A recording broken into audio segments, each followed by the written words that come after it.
I'm Amelia Cox. This is LBC from Global, leading Britain's conversation with Iain Dale.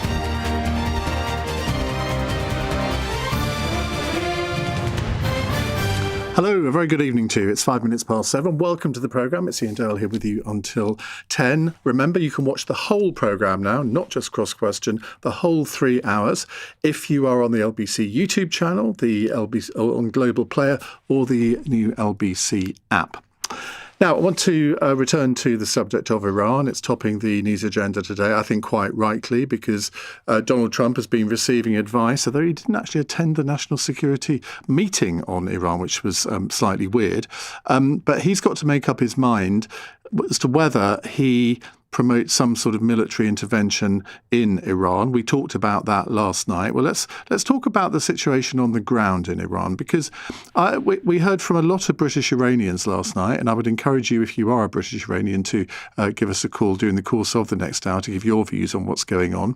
But I particularly want to ask you, if you were in Iran right now and you were an Iranian citizen, would you be out on the streets? Because I think it is incredibly courageous to all of those who are protesting against this brutal, this evil regime in Tehran. We've seen lots and lots of videos of what's been happening. It appears now that thousands of protesters have been killed.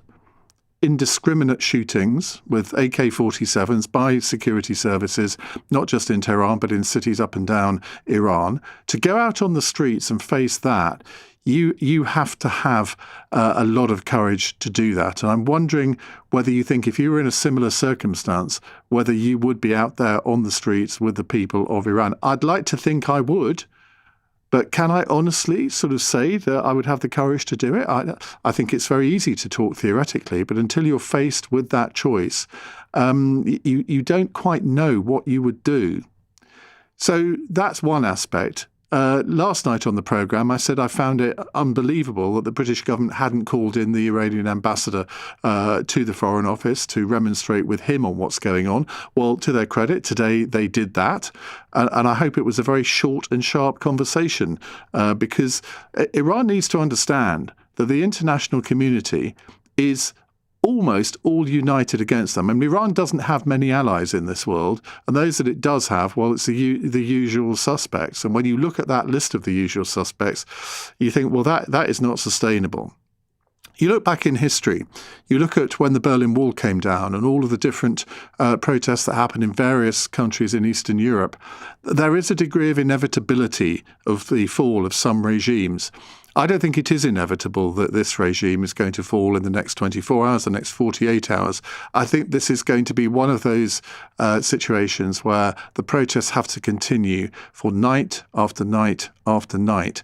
And so far, they show no signs of quietening down.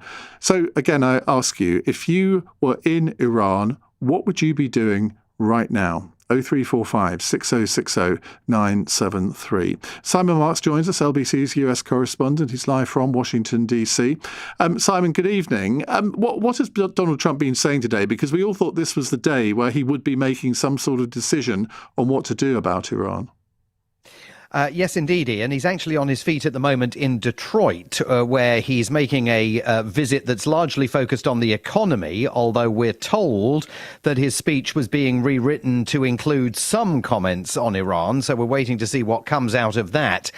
He's been all over the map about Iran over the last 2 weeks. If you go back to January the 2nd, you'll remember that he took to social media to say that the American military was locked and loaded, and that if any peaceful protesters were killed by the Iranian regime, he would not hesitate to order airstrikes on Iran.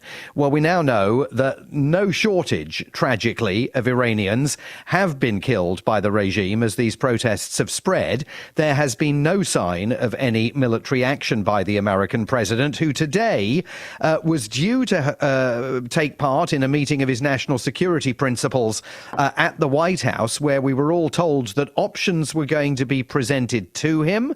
We're now told by the White House that he didn't attend that meeting. He did, however, take to social media to send a very, ambiguous message in Iran's direction, saying that Iranian patriots should keep protesting, take over your institutions, save the names of the killers and abusers. They will pay a big price. He then goes on to say, I have cancelled all meetings with Iranian officials until the senseless killing of protesters stops.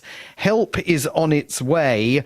And then he uses the acronym MEGA, which I think stands for Make Iran Great Again. Now, what he means by help is on the way is very unclear. It's also unclear what meetings with Iranian officials he's cancelled. Certainly yesterday, his press secretary Caroline Levitt was indicating that the president would prefer diplomacy as a first option than anything else. And we were told that the US Special Envoy Steve Witkoff might be involved in having conversations with Iranian officials, but nothing was ever firmed up about those meetings taking place. Now the president saying that he has cancelled those meetings. Presumably what he means is that he's cancelled the initiative to take Iran up on its request for some kind of conversation.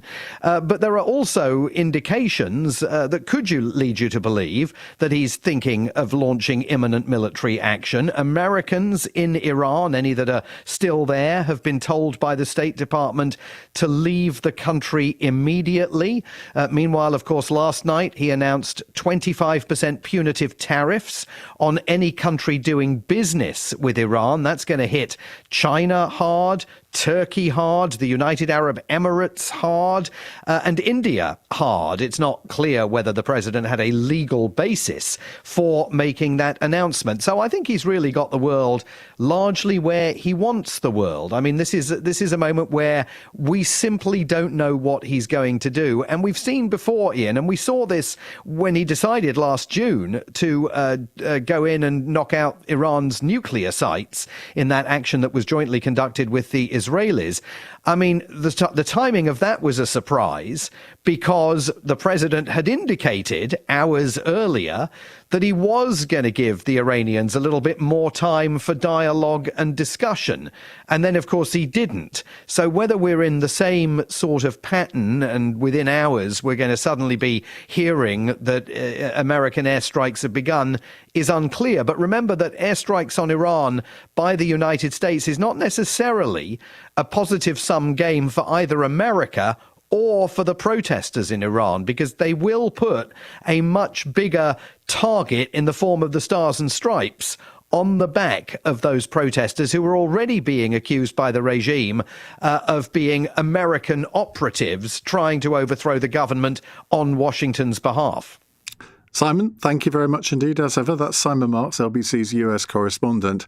Nazanin Ansari joins us now, an Iranian journalist who's the managing editor of the Persian language news website Kayhan London and its English version Kayhan Life. Nazanin, good to talk to you again. Can you bring us up to date with the state of the uprisings in Iran, all around the country, not just in Tehran? Are the numbers growing of people on the streets, or are they starting to dwindle? Thank you very much for having me on your program, Ian. Of course, as you must have heard, the way that the Iranian regime is confronting the protesters has been with Kalashnikovs and military-grade bullets. Now, this evidence that is coming out through, either intelligence and indicates that the security red lines of the regime has indicates that they have gone to level 4, which is basically they are in fear of the regime falling. And we have also reports that there are planes carrying fighters from Hezbollah and Iraqi militia into Iran, which means that, as the Prince Reza Pahlavi has said, he said that the security elements are short-staffed. And we have heard accounts from inside Iran that the protesters have to fight against militia that either have Afghani accent or Arabic accent. Now, what is very concerning today is although the Tehran has announced that 2,000 have been killed, including their own forces, Iran International, the main TV channel broadcast, which is still being received in Iran, in addition to BBC and World Voice of America. These are the only three channels that we understand their signals are being received inside Iran. Last night published a statement, its editorial board, that over 12,000 Iranians have been buried in silence. Iranian Center for Human Rights actually 2 days ago called this confrontation a massacre. And we are receiving horrendous, not only of footage, but of photos of the dead on the streets. So the situation is very dire, but what is very different this time than last time with the other demonstrations, specifically in 2022, the Women Life Freedom, is that the international community is not only making symbolic gestures, but real gestures. I mean, the Foreign Secretary today in the House of Commons basically made a statement saying that, she condemned the horrendous and brutal killing of protesters, and they are receiving more information than the media outside is, because their Starlinks are operating. They've got open lines of communication, whereas we do not. And she also said that she had called in the Iranian ambassador to Britain to basically underline the gravity of this moment. I think it was yesterday that she also had a call with Foreign Minister Arakchi of Tehran, condemning these attacks. But one other development that is very important is the statement of German Chancellor in Friedrich Merz during his visit to India. And he said that when he was referring to this bloody crackdown, he said that when a regime can only hold on to power by resorting to violence, it has really reached the end of its road. And that he added that I believe that we are now witnessing precisely the last days and weeks of this regime. So this is very important. One can but hope. Nazanin, thank you very much. That's Nazanin Ansari there from Kayhan London and Kayhan Life. Nazrin Parvez joins me now, Iranian civil rights activist who spent 8 years in prison in the 1980s before coming to the UK as a refugee in 1993, and is the author of the book One Woman's Struggle in Iran, a Prison Memoir. Nazrin, thank you very much indeed for joining us. I guess watching the videos that are coming out of Iran at the moment, it means so much to you as an Iranian, as a human being. What are you expecting to result from this uprising? I hope people can overthrow the regime. And one significance of this uprising is that despite killing, which is unbelievable, people still are in the street, because they know if they go home, mass execution will follow. And from the information that you have, do you think the numbers out on the streets are increasing, or because of the dangers that are obvious to all, are they starting to dwindle now? They are out. I cannot, I don't know really how many people are out, because there is no internet. Even there is no phone. I mean, even landlines, mobiles, they're not working in Iran. And there is no internet until when they have internet or the phones are working, we don't know anything. Are you surprised at the reports coming out of Iran now that, I mean, some are saying 2,000 people have been killed. You heard our last guest say it could be as many as 12,000. I mean, if it's anywhere, if either of those numbers are correct, are you expecting Donald Trump to intervene in any way, and would you welcome that? No. I hope America and Israel don't attack Iran again. Western governments have to let the Iranian people decide for themselves. Regime change by the Western governments result in one dictator being replaced by another. If Western governments really want to help, they can proscribe the Islamic Guards as terrorists and send all Iranian ambassadors, diplomats back to Iran. The thing is, the West has done 2 regime changes in Iran already. Both of these ruined people's life. One was in 1953 when they removed Mossadegh, who wanted Iran's oil to be for Iranian. And again, in 1979, when they asked the Shah to leave the country and escorted Khomeini to Iran. It's all for their self-interest that America, Trump, or Israel are saying they want to save people. This is nonsense. Well, we could go into that 1979 revolution at length, but unfortunately time has beaten us. Thank you very much indeed, Nasrin. That's Nasrin Parvaz there, an Iranian civil rights activist. Her book is called One Woman, Struggle in Iran, a Prison Memoir. We'll come to your calls in a moment. It's 7:21 on LBC.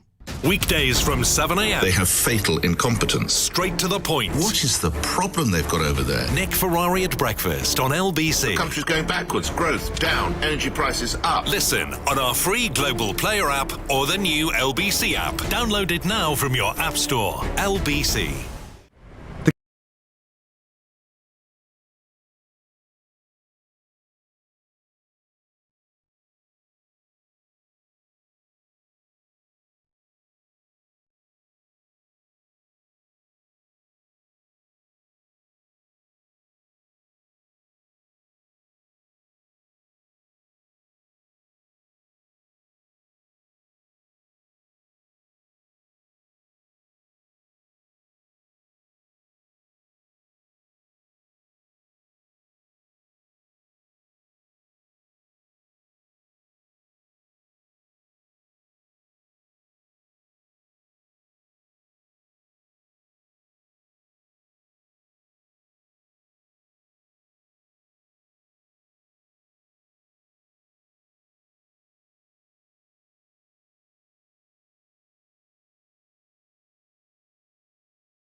Dale. Text 84850. This is LBC. 7:23 on LBC. John says, I absolutely would not be out there protesting in Iran. It's a brutal dictatorship, and sacrificing myself for others isn't something I would ever be prepared to do. And that's the truth. You might have added a sentence at the end saying, but I really admire those people in Iran who are protesting, but you didn't. Steve says, on Trump intervening in Iran, of course I support the aspirations of the Iranian people who wish to see change for the better. Of course, the leadership there should not be killing peaceful protesters, but the people there should remember that Trump put the Taliban back in charge of Afghanistan. And, that is a gross exaggeration of the truth. If anybody did, you could say it was Joe Biden. And he campaigned on a platform of not getting involved in other people's conflicts. But we'll leave that debate to one side. And this one says, Labour is reluctant to criticise Iran because their Muslim supporters are in favour of the mullahs. again, a very big misunderstanding of the situation in Iran, I would say. He continues, Iranians are a civilized people and Labour can't cope with it. You don't get Iranians on the anti-Israel hate marches. Well, again, there are so many points there that we could have a big argument about. Let's go to Hadis, who's a new caller in Ascot. Hello, Hadis. What would you like to say? Hi. What I would like to say is it's sad what's going on in there. It's 4 days I couldn't talk to my mom. I don't know if she's still alive. She's dead. No one doesn't know anything. Only things we got now, good news for my friends. Their family went to the airport and the first flight was leaving of the country to go to the Turkey. They give a piece of paper with the telephone number of the daughters and they said, when you left, please, when you reach in there, give a WhatsApp to my daughter to say we are still alive. This is of the source of the communication we have with home. Going back to the years ago with the pigeon life, with the giving of the piece of paper, fetching of the pigeons, it is not right. We don't know how many people are in the street. We don't know how many people that die. We don't know what we're going to pay after. When it happened, before I left, it was 2012. This has happened, and we had to pay bigger consequences. We were in the street. They found us who we are. They went to our doorstep. My dad having a heart attack. Ended up to be all of us leaving of the countries because it wasn't safe for us to even breathe in there.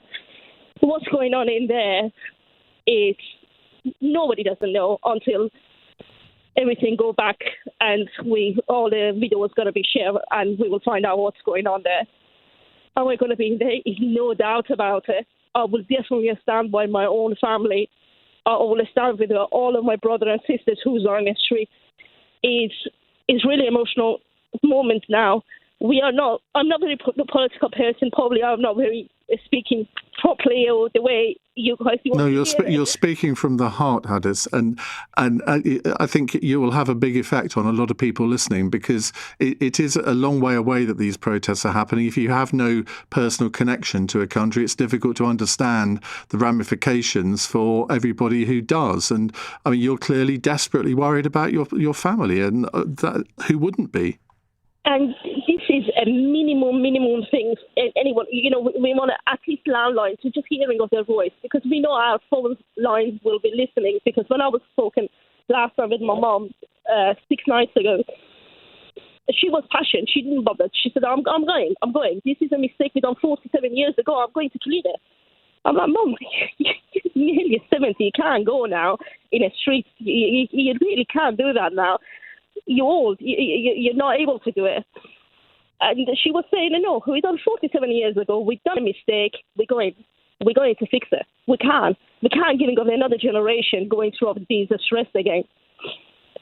And that was the last conversation. And I knew it. Definitely, hands on my heart, every single word was passing in that phone calls. Every single conversation was people who were listening. Because you could hear it in the background, noises, all of those. You feel it. And my heart is with every single of those kids going in the street with those cameras is capturing their faces. And we know what will happen. If this regime is not going, we know what will happen. The numbers is much more higher than that what we're hearing. Yeah. And do you, I mean, if the regime is overthrown, are you confident that what succeeds it will be better? Well, definitely. Well, it can be worse when you're giving to the wrong person the guns. And the reality is that all the ammunition, all of the guns, all of the tanks is in the wrong hands. They're shooting of their own people. The genuine people. The only thing these people they have is a metal beam. That's how we used to be. Me and my brother, when we used to go into the street for all these protests, we didn't have anything. What we had is a metal beam to just protecting ourselves with a bullet. If you want to go forward, that's the only way you could. These people that have nothing. And these guys, they have everything. Everything. If things do work out and Iran returns to some degree of normality, if there is a kinder, more peaceful government in Iran, would you want to return to Iran? married an Englishman. I have two beautiful children in here. But I would love to showing of every piece of that diamond to my children. Yeah. I would love to sharing of the history of that country. I would love to showing of I don't know, Iranian, they are, I don't know how can I say that it did not come across wrong, but we are proud. We are proud who we are, and we are proud when we had our Shah there. And we were, my generation, I'm only 41, and I never met Shah. I wasn't in that time. 6 years after his revolution happened, I was just born. So I never met that guy, but he have a lot of respect to the lots of us, even new generation. I would love to take my kids to see those history. I would love to show everything around. And if everything's settled, why not? Why not going back? Why not to investing in there? Why are we not making it to the country? Listen, I hope you get the chance to do that, because I think everybody who's out on the streets protesting, they're partly doing it so people like you can either return to live or at least return with your family to show them where effectively they come from, and to meet your children's grandparents. I mean, that would be the most amazing thing, I guess. If I say that, my mom never had this chance to see the grandchildren, you wouldn't believe. Yeah. But because of all this, because we don't have an embassy in Iran, and all those problems we have, she never had a chance to see any of my kids. My daughter is 9 years old, and my son is nearly 4, and she never had this chance. Well, as I say, I hope that can happen very, very soon. What a great call. Thank you for phoning LBC. Obviously, you've been emotional. Who wouldn't be? Thank you for picking up the phone. We'll take more of your calls in a moment. Let's get the latest news headlines. It's 7:31. Amelia Cox is here. Donald Trump has told Iranians protesting against the country's regime that help is on its way. The US president has urged them to continue demonstrating as authorities in Tehran say around 2,000 people have died. A government minister has denied Labour has made its 13th U-turn over plans for mandatory digital ID. It's understood they will no longer be compulsory to prove someone's right to work when they're introduced in 2029, as previously planned. And a man who caused the death of a woman by running her over on a golf course in Staffordshire last April has been jailed for 13 and a half years. 52-year-old John McDonald's van was being pursued by police. LBC weather, patchy rain lingering over the southeast tonight, but clear elsewhere, lows of -2 degrees. This is LBC. The people.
Iain Dale. Call 0345 6060 973. Text 84850. Alexa, send a comment to LBC. 7:34 on LBC. It's Iain Dale here with you until 10. Don't forget you can watch the whole programme on Global Player, the LBC app and the LBC YouTube channel. We're streaming on all three right now. Now, this long-running saga about a new Chinese embassy opposite the Tower of London, the previous site of the Royal Mint, it seems is about to end. And surprise, surprise, the government is going to approve it. This is going to be basically a new spy centre for China. I cannot understand the logic of approving it, whether it's on planning grounds or security grounds. There is no reason to approve this embassy. Now, Keir Starmer's going to China in April, so clearly wants to get this out of the way before that. Let's talk to Isabel Hilton about this. Isabel is a journalist and broadcaster, also a visiting professor of the Lao China Institute at King's College London.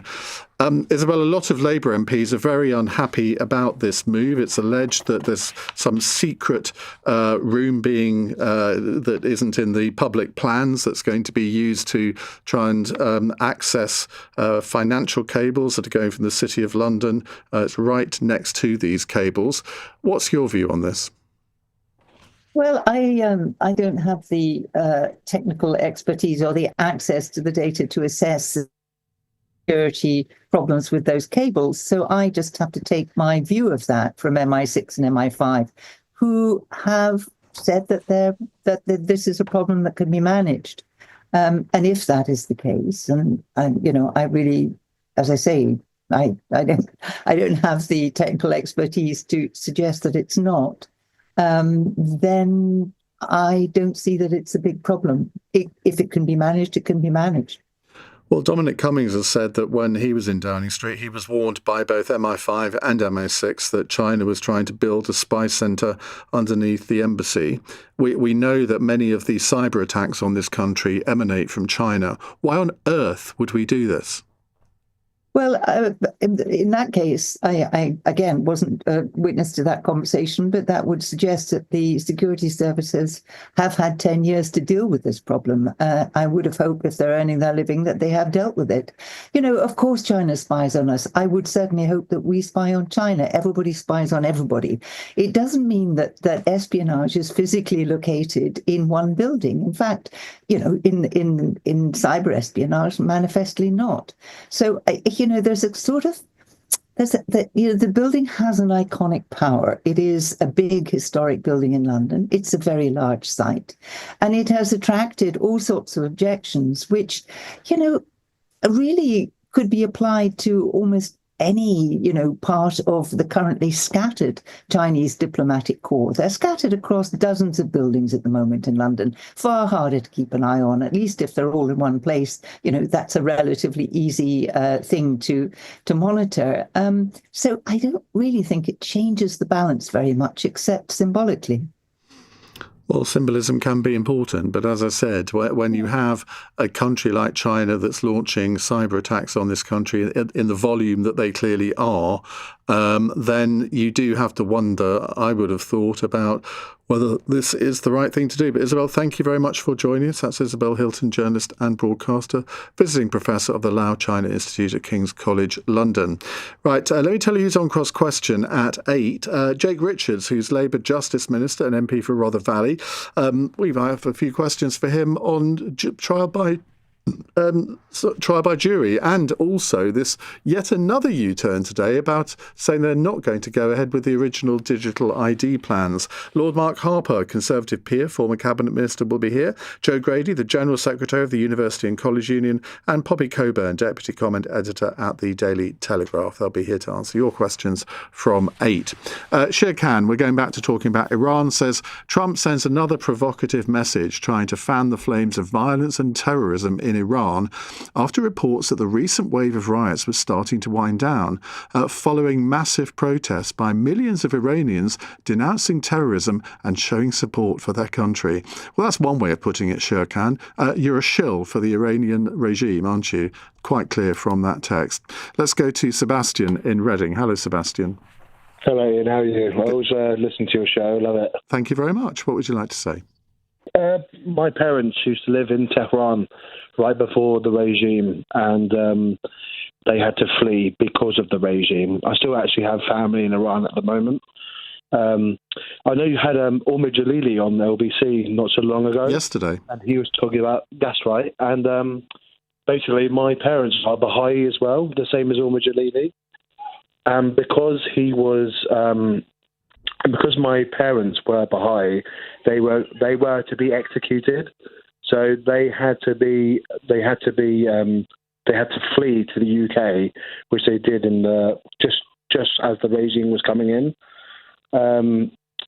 Also, my granddad worked in a bank in Iran, and without his signature on the checks, money couldn't go out. And because he was giving out loans, obviously the right way, to Christians, Muslims, and Baha'is, because he was giving them to Christians and Muslims, that was seen as a crime.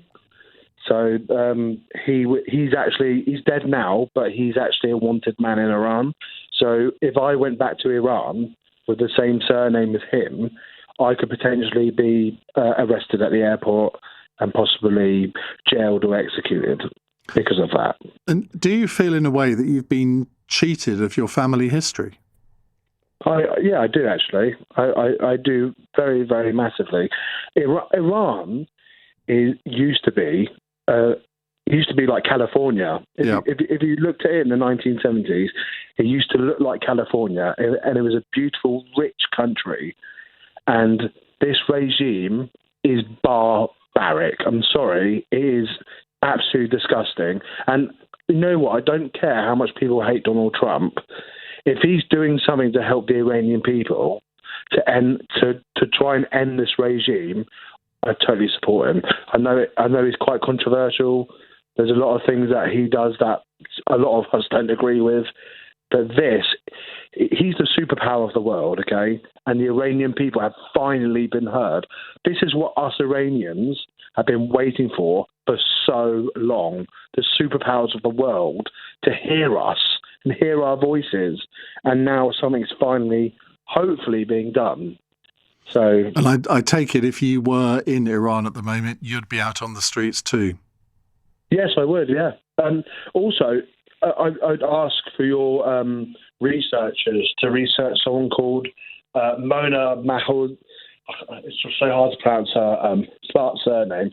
It's Mahmoud Nizad.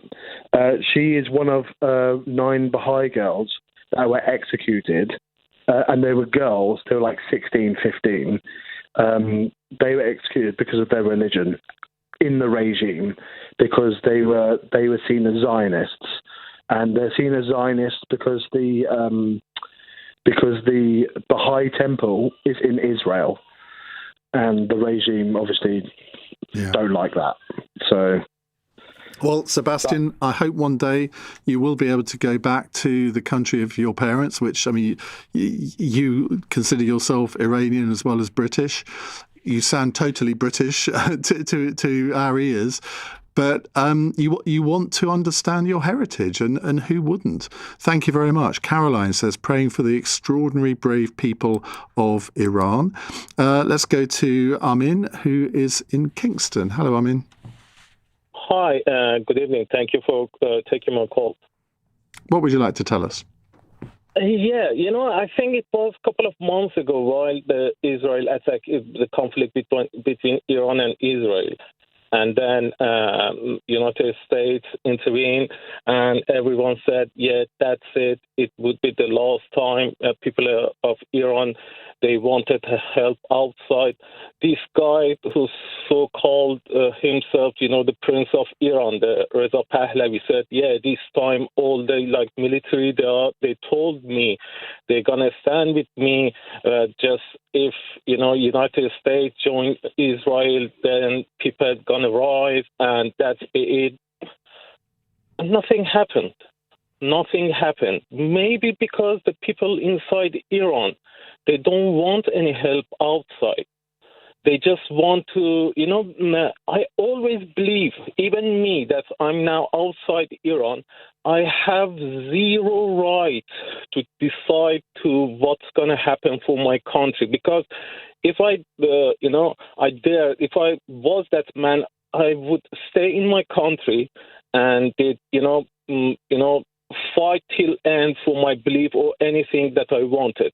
If I leave that country, then I should, left the future of that country for the people who living there.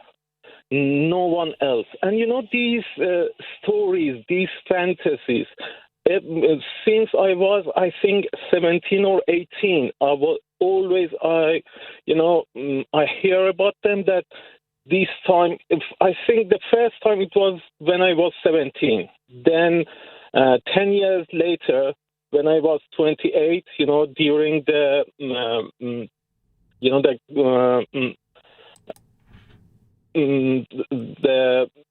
what is so called? Sorry, the protests in 2022. I think, it was after, for the conflict between two presidents in Iran, between Ahmadinejad and the other guy. And then after that, I think another 10 years, another 5 years, any time that people in Iran rise, they want to do protests, not riots. There's some groups outside Iran, they try to capture this kind of protest in their name, and then they just cause more mess in Iran, and they just cause more innocent people get killed. That's it. And nothing going to happen. At the end, the government going to tight everything, and just, innocent people get killed. Nothing else came out, all of these things. And your first guest, that lady who talk about, the military came to us and now they use the Hezbollah to kill the Iranian. Since I was 17, I heard these stories that all the military guys, they call the so-called Prince Pahlavi that, yes, we are with you, we don't, we stand with you. And then Iran regime had to ask, the Hezbollah and the other, I don't know who's blah, blah, to, come on a street in Iran to kill the people because the, Iranian guard or police didn't want to stand against the people. It's nonsense. It's all fantasies for some people. Well, the thing is that there are clearly a divide here. There are some people who would like to have Reza Pahlavi back. Well, I say back. He was never obviously Shah in the first place. He's the son of the previous Shah, and there are others that don't. And those voices are, I think, being heard increasingly loudly, certainly over the last few days. Thank you very much, Amin. Rick says, where are the protests in the streets of London with thousands of people marching to denounce the massacre of innocent Iranians? People were happy to do so regarding Gaza, and yet they're suddenly mostly silent now. Yeah, Greta Thunberg, where are you? Owen Jones, where are you? I could go on. So many of the people who seem to get so outraged, and in some ways you can understand it, about what's happening or what was happening in Gaza. Why are they all, to an absolute man and a woman, being so silent about what's happening in Iran? I don't have an answer to that question. But perhaps they ought to actually give us their views and say why they think that what's happened in Gaza was sort of so much more important than what is happening now in Iran. Cross question coming up at 8. Get your questions in for that on 0345 6060 973. It's 7:48. Nick Ferrari at breakfast on LBC. A visit by a Jewish MP to a school in his constituency was cancelled after a campaign by pro-Palestinian teachers and threats from parents to keep their children at home. We speak of Damien Egan, the Labour MP for Bristol North East, due to visit Bristol Brunel Academy. Emily in Manchester, let's get you on. It can be kind of construed as whether he's not been allowed to school because of his religion, which I think is obviously completely, unacceptable. Katie's in Watford. The fact that as a Jew he's prohibited from going there because presumably he believes that Israel has the right to exist is absolutely scandalous. Nick Ferrari at breakfast. Back tomorrow morning from 7. Listen on our free Global Player app or the new LBC app.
Dale on LBC. Text 84850.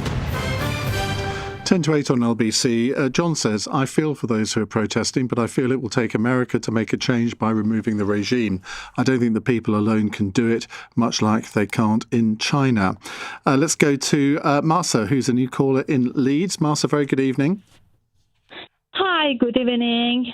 My name is Mahsa. I'm a daughter of Minu Majidi, who lost her life during the Women Life Freedom Uprising in 2022.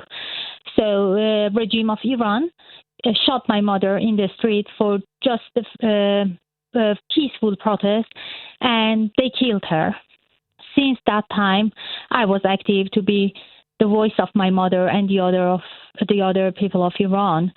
So in Women Life Freedom Movement 3 years ago, we lost about 600 people, and people got executed after that during these 3 years. And now the people of Iran, they facing absolute massacre. They killing people. Is over 12,000 innocent people. They got killed in these 4 days. The regime, they shut out the internet, not just the internet, all the communication means is cut off. We couldn't contact our families. I still have my father, my brother, my sister-in-law, all my relatives live there, and we don't know if they're okay or not. And I know most of the people now, even maybe my family, they go into the streets because they think they don't have anything to lose anymore. And I hear that media, they want to decrease it to economic problem, but no, people of Iran, they're going out for their dignity. They're fighting for freedom, not just for economic problem. I just want to be their voice. We are really alone. I feel really helpless. We cannot do anything for them. We just need to be their voice and just tell the world. We don't need words. We don't want the words say, we stand with people of Iran just by words. We need act. We need U.S. President Trump and Israel to help us. They need to intervene. How? They need to intervene. They need to attack them, not attacking Iran. They need to attack regime of Iran, and they know the way. They know the way, because the people, they're empty-handed. How can they survive with bare hands, with empty hands, in front of those killers? So if America launched attacks directly on the IRGC, for example, you would consider that to be a legitimate thing to do, because you wouldn't see it as an attack on Iran, even though, of course, the IRGC is part of the state. The people of Iran, they're in the streets. I know that they're in the streets now, and they're shouting and they're fighting for this, and they expect President Trump to intervene, because they don't have any. They don't have any. If they go back home, they get executed. Yeah. So why? They don't have anyway, and they don't have anything to lose. Do you think that this uprising can succeed where the 2022 protest did not? And if so, why? I think, I'm not really expert in political matter, but I think because of the propaganda of regime, and the West countries, they negotiated with them. That's why we couldn't do anything. But this time is different. I can say I'm the one who lost her mom, and I've been active these years, so I know this time is different. I'm talking about, 12,000, more than 12,000 people got. And when I say 12,000, it's not just a number. They have families. They have the beloved ones. So they not just killing one, they ruining all the families.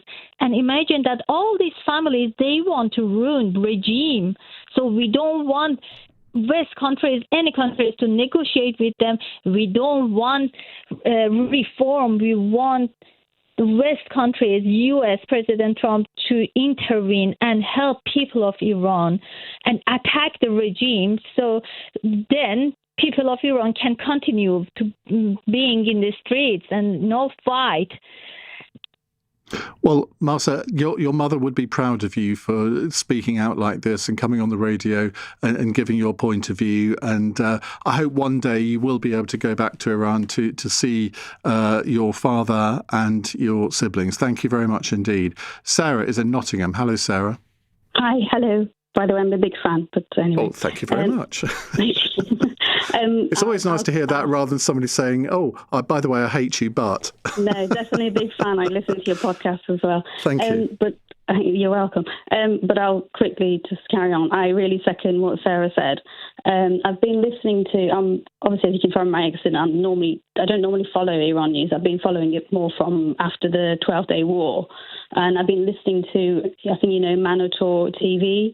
I was listening to it this afternoon. So Monitor TV, for your listeners, it's basically broadcast from London, and it's basically a bridge to the Iranian people. And from this afternoon, it was obviously no internet, no access, no telephone calls. And then from this afternoon, where people were calling in from Iran. And honestly, I mean, I can't stand this. The guy you had before saying, why are we getting involved?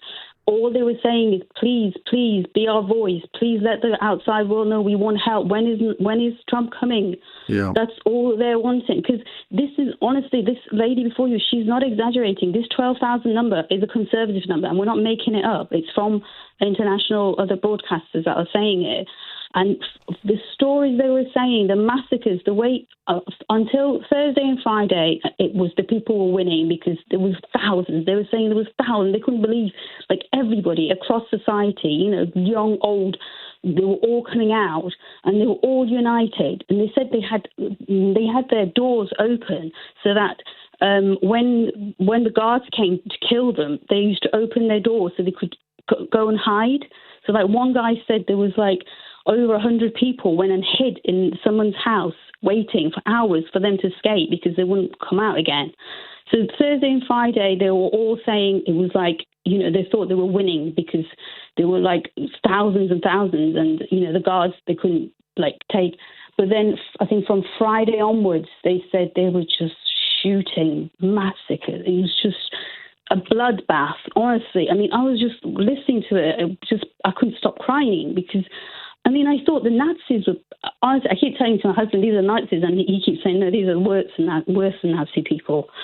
But this is why people are like, I mean, if someone's doing this to your country, you'd be like, I don't care if it's Trump, I don't care if it's the devil, I just want someone to come and help me. Do you see what I mean? It's a very powerful message, and I'm not sure what Donald Trump is going to do. I think it's got to a stage where he did promise that he would intervene if there were killings. Well, we know now that there have been thousands, and that's a decision only he can make. I'm worried about his last tweet. I don't know if you've seen his last tweet today. He's asking people to go out again, but they're saying they don't go. They were saying last night it was so deadly that even if you just went out at night, you were going to be shot. Yeah. You just wouldn't dare go out. And he's saying, go out again. I'm like, what, were you crazy? Yeah. But sorry, you asked your last listener, how do we know this is different? They are all united and they're all shouting Reza Pahlavi because that's the one person, you know, that they have. So it's different to other, and obviously geopolitically it's different, you know, because Iran's weaker. And Donald Trump is, I'm not a fan of Donald Trump, but he puts his mouth, he puts his money where his mouth is. All right, Sarah, thank you very much indeed for your call. Let's finish off with this from Tony in Leicester, who says, Iain, this programme is brilliant. I'm not Iranian, but I'm learning so much from these amazing callers who you're treating with great compassion and allowing them time to tell their stories. It's great radio. Thank you. It's inspiring me to mobilise and help. Well, coming up in the next hour, it is Tuesday's edition of Cross Question. We have Jake Richards, Labour's Justice Minister and MP for Rother Valley. Lord Mark Harper, Conservative peer who's also former Cabinet Minister, Joe Grady, General Secretary of the University and College Union, and Poppy Coburn, Deputy Comment Editor of the Daily Telegraph. They're here to answer your calls, 0345 6060 973. And of course, as ever, you can watch us live on Global Player, the LBC app, and the LBC YouTube channel.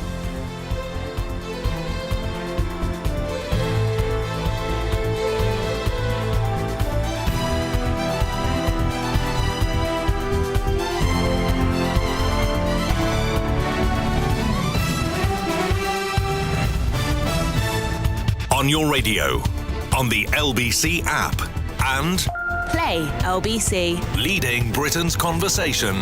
This is LBC. From Global's newsroom at 8 o'clock, Donald Trump has refused to be drawn on what he meant in a message to Iranian protesters that help is on its way. To Iran this morning that help is on the way for protesters. What did you mean by that? What kind of help? You're going to have to figure that one out, I'm sorry. The US president urged Iranians to push ahead with anti-regime demonstrations in which 2,000 people are believed to have died. Iranian journalist Nazanin Ansari told Iain the death toll could be even higher. Iran International, the main TV channel which is still being received in Iran, last night published a statement, its editorial board, that over 12,000 Iranians have been buried in silence. Iranian Center for Human Rights called this confrontation a massacre. A Home Office minister has denied Labour has made its 13th U-turn, this time over plans for mandatory digital ID. LBC's deputy political editor Aggie Chambray has more. The plans for the mandatory digital ID cards for workers, basically that part of it could be ditched, but Number 10 still saying they will still have compulsory digital right to work checks. The Conservatives say a tough measure to tackle illegal working is set to become a costly, ill-thought-out experiment.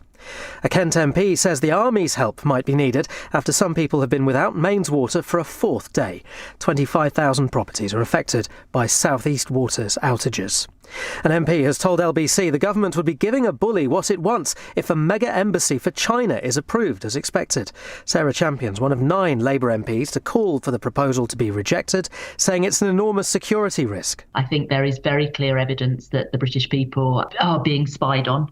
I know from my sort of own constituency that the local university, Sheffield Hallam University, had huge coercion put upon it and its researchers, both in the UK and their outreach in China.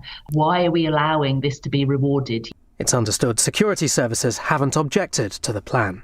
And Manchester United have appointed Michael Carrick as interim head coach until the end of the season. He replaces Ruben Amorim. His first game will be Saturday's derby with Manchester City. In the city, the FTSE 100 closed down 3 points at 10,137. The pound buys $1.34 and €1.15. LBC weather, patchy rain lingering over the southeast tonight, but clear elsewhere, lows of -2. Wintry sunshine across the south tomorrow, turning wet in the north and west, highs of 5 to 10 degrees. From Global's newsroom for LBC, I'm Matt Hewitt. This is LBC from Global, leading Britain's conversation. Cross Question with Iain Dale. Hello, a very good evening. It's 4 minutes past 8 on LBC. Welcome to Tuesday's Cross Question. On the panel with me to my left, Poppy Coburn, Deputy Comment Editor of the Daily Telegraph. Next to her is Jake Richards, Labour Justice Minister and MP for Rother Valley. To my right, Joe Grady, General Secretary of the University and College Union, the UCU. And next to her, Mark Harper, Lord Harper, Conservative peer, who's also former Cabinet Minister and Chief Whip. Lots of questions that you could ask tonight. It's really interesting to see how many we get through of all the different important subjects in the news today. The number to call 0345 6060 973, and we'd love you to watch us on Global Player, the LBC app, or the LBC YouTube channel. Call 0345 6060 973. Text 84850. Cross Question. Watch live on both Global Player and the new LBC app. This is LBC. It's 5 minutes past 8. Let's go to our first question. It's Ali in Bexley. Ali, what would you like to ask the panel? Good evening. Hi, good evening. Considering our history of getting involved in the Middle East and the sheer size of Iran, should we not be more cautious about getting involved? When you say about us getting involved, what do you mean? I mean the West in general. So right. The West has been involved in other countries previously with regime change. Okay. Mark Harper. So we should definitely be cautious, we meaning the West, picking up Ali's question. But I don't think that means we shouldn't do anything. I think my sense about, it's also very difficult to predict what Donald Trump means by what he says. My sense is some of what he's been saying is about trying to ensure that the Iranian regime limits the way it responds to these protests. And that's going well so far. And if you look at the regime, it clearly hasn't been going. They've killed hundreds of people. I suspect, given how many people have been demonstrating, if they'd used all of their resources, the IRGC and other forces, it could have been very much worse. So I think it's being reported tonight that 12,000 people are being killed now. Right. Okay. So I hadn't heard that. No, I mean, which is, I think the previous estimate had got to 2,000, but I mean, 12,000 is quite something. But if you start talking about that, then I think there are some legitimate questions about what the West should do. Now, no one is talking about, sort of invasions and things like that, but whether there's sensible use of military forces, as Donald Trump has done previously, to deal with the Iranian regime and its threat to Israel, whether there's some things he can do aimed at the leadership in Iran, particularly the regime, that may well be sensible if they're going to be behaving this way against their own people. But I do think caution is well advised. So thinking things through properly before one acts is very sensible. Joe Grady. I mean, anybody watching what is happening in Iran, can't fail to be horrified by the crackdown. And, the figure that you've just quoted is horrific. People should be able to protest, especially peacefully, without intimidation. I have to say, though, I think I'm kind of siding with Ali from Bexley, which I don't think interference from other countries, particularly when, as I understand it, a lot of the protests are clearly in opposition to the regime, but there isn't a clear, and therefore we want this. So as a foreign interference, what are we doing other than potentially bringing an agenda and forcing that agenda on a whole population of people who actually have suffered from sanctions, have suffered from regime change. So I don't think at this moment Let me play devil's advocate here, because back in the noughties there was another round of protests. And then I think a lot of the protesters thought that George W. Bush and then Barack Obama would actually come in and provide some sort of assistance to them. And they felt incredibly let down when that didn't happen. And I mean, we heard there is obviously split opinion over the British Iranians who we've been hearing from on the programme over the past few nights. But I think there is a danger that history is about to repeat itself, that we are at the point where the last caller we had in the last hour, she said that because of these mass shootings now, these indiscriminate shootings, people will be more afraid to go out on the streets, and therefore it'll send a signal that the uprising is sort of diminishing. So if there is going to be outside interference, whether it's sort of Donald Trump attacking the IRGC headquarters or something like that, which people I think would take as a positive thing, then, as I say, history could repeat itself. Yeah, I'm not suggesting I have easy answers here. All I can say is we are a trade union. We speak to agencies that represent and work with, for instance, education trade unions in Iran. From what I am trade unions in Iran, really? Well, collection, yeah.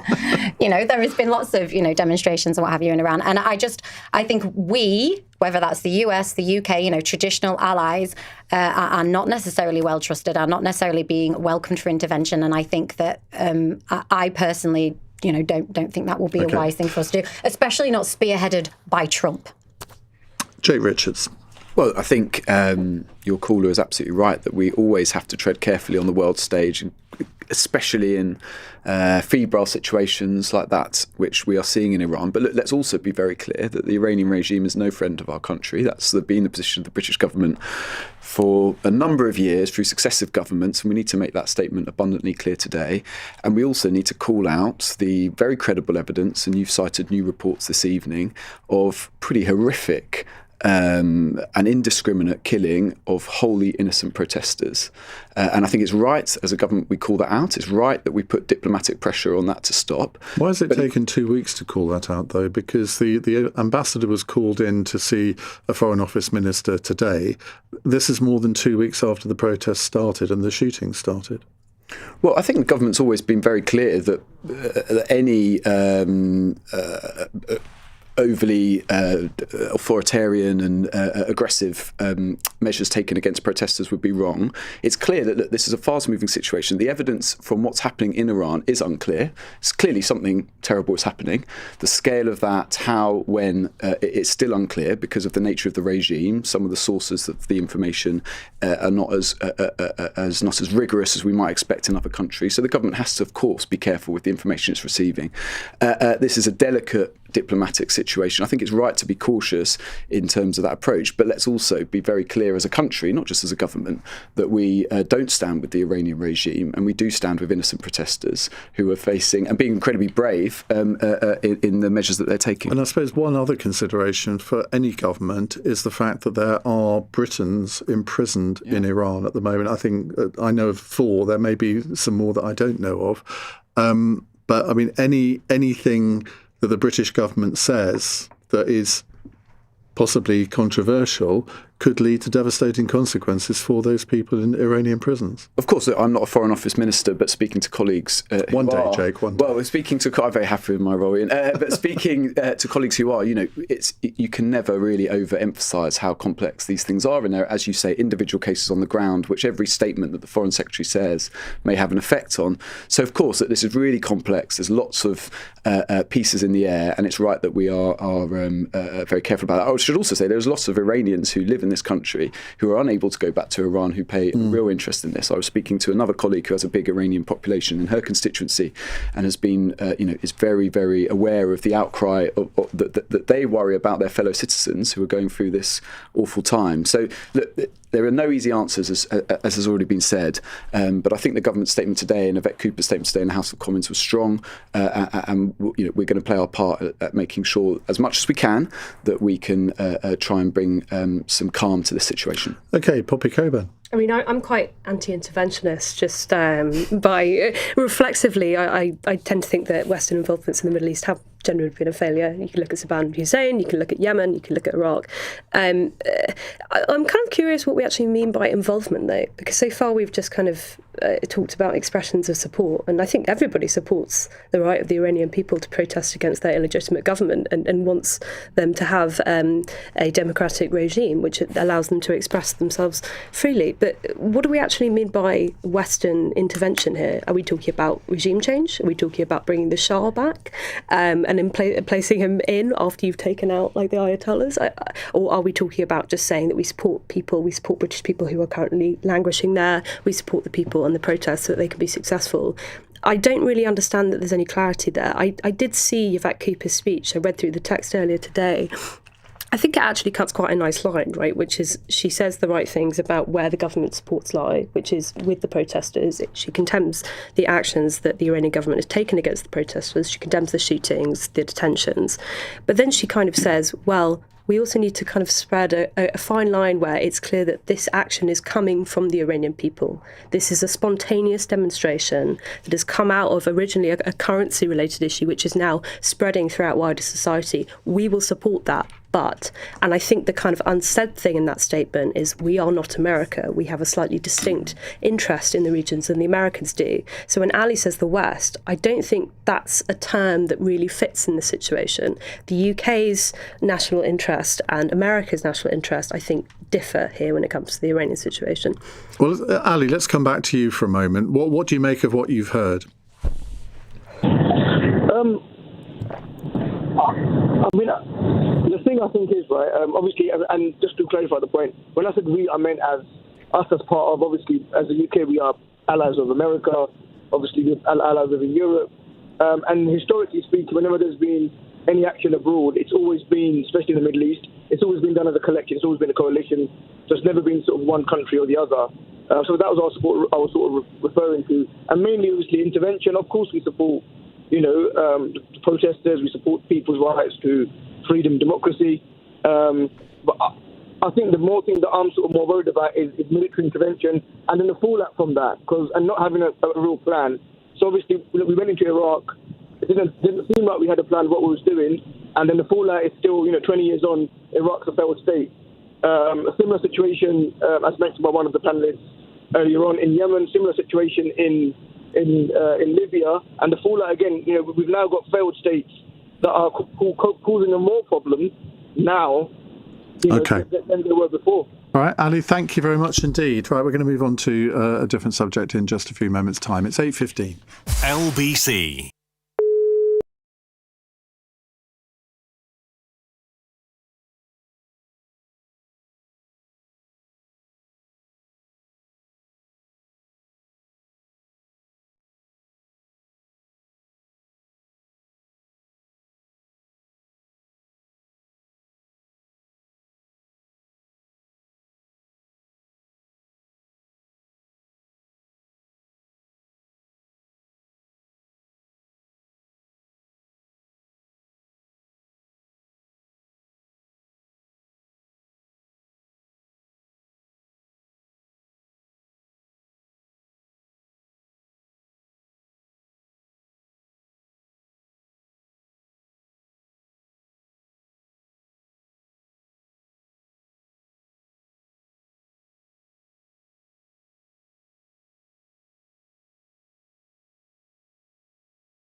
Question with Iain Dale. Watch live on both Global Player and the new LBC app.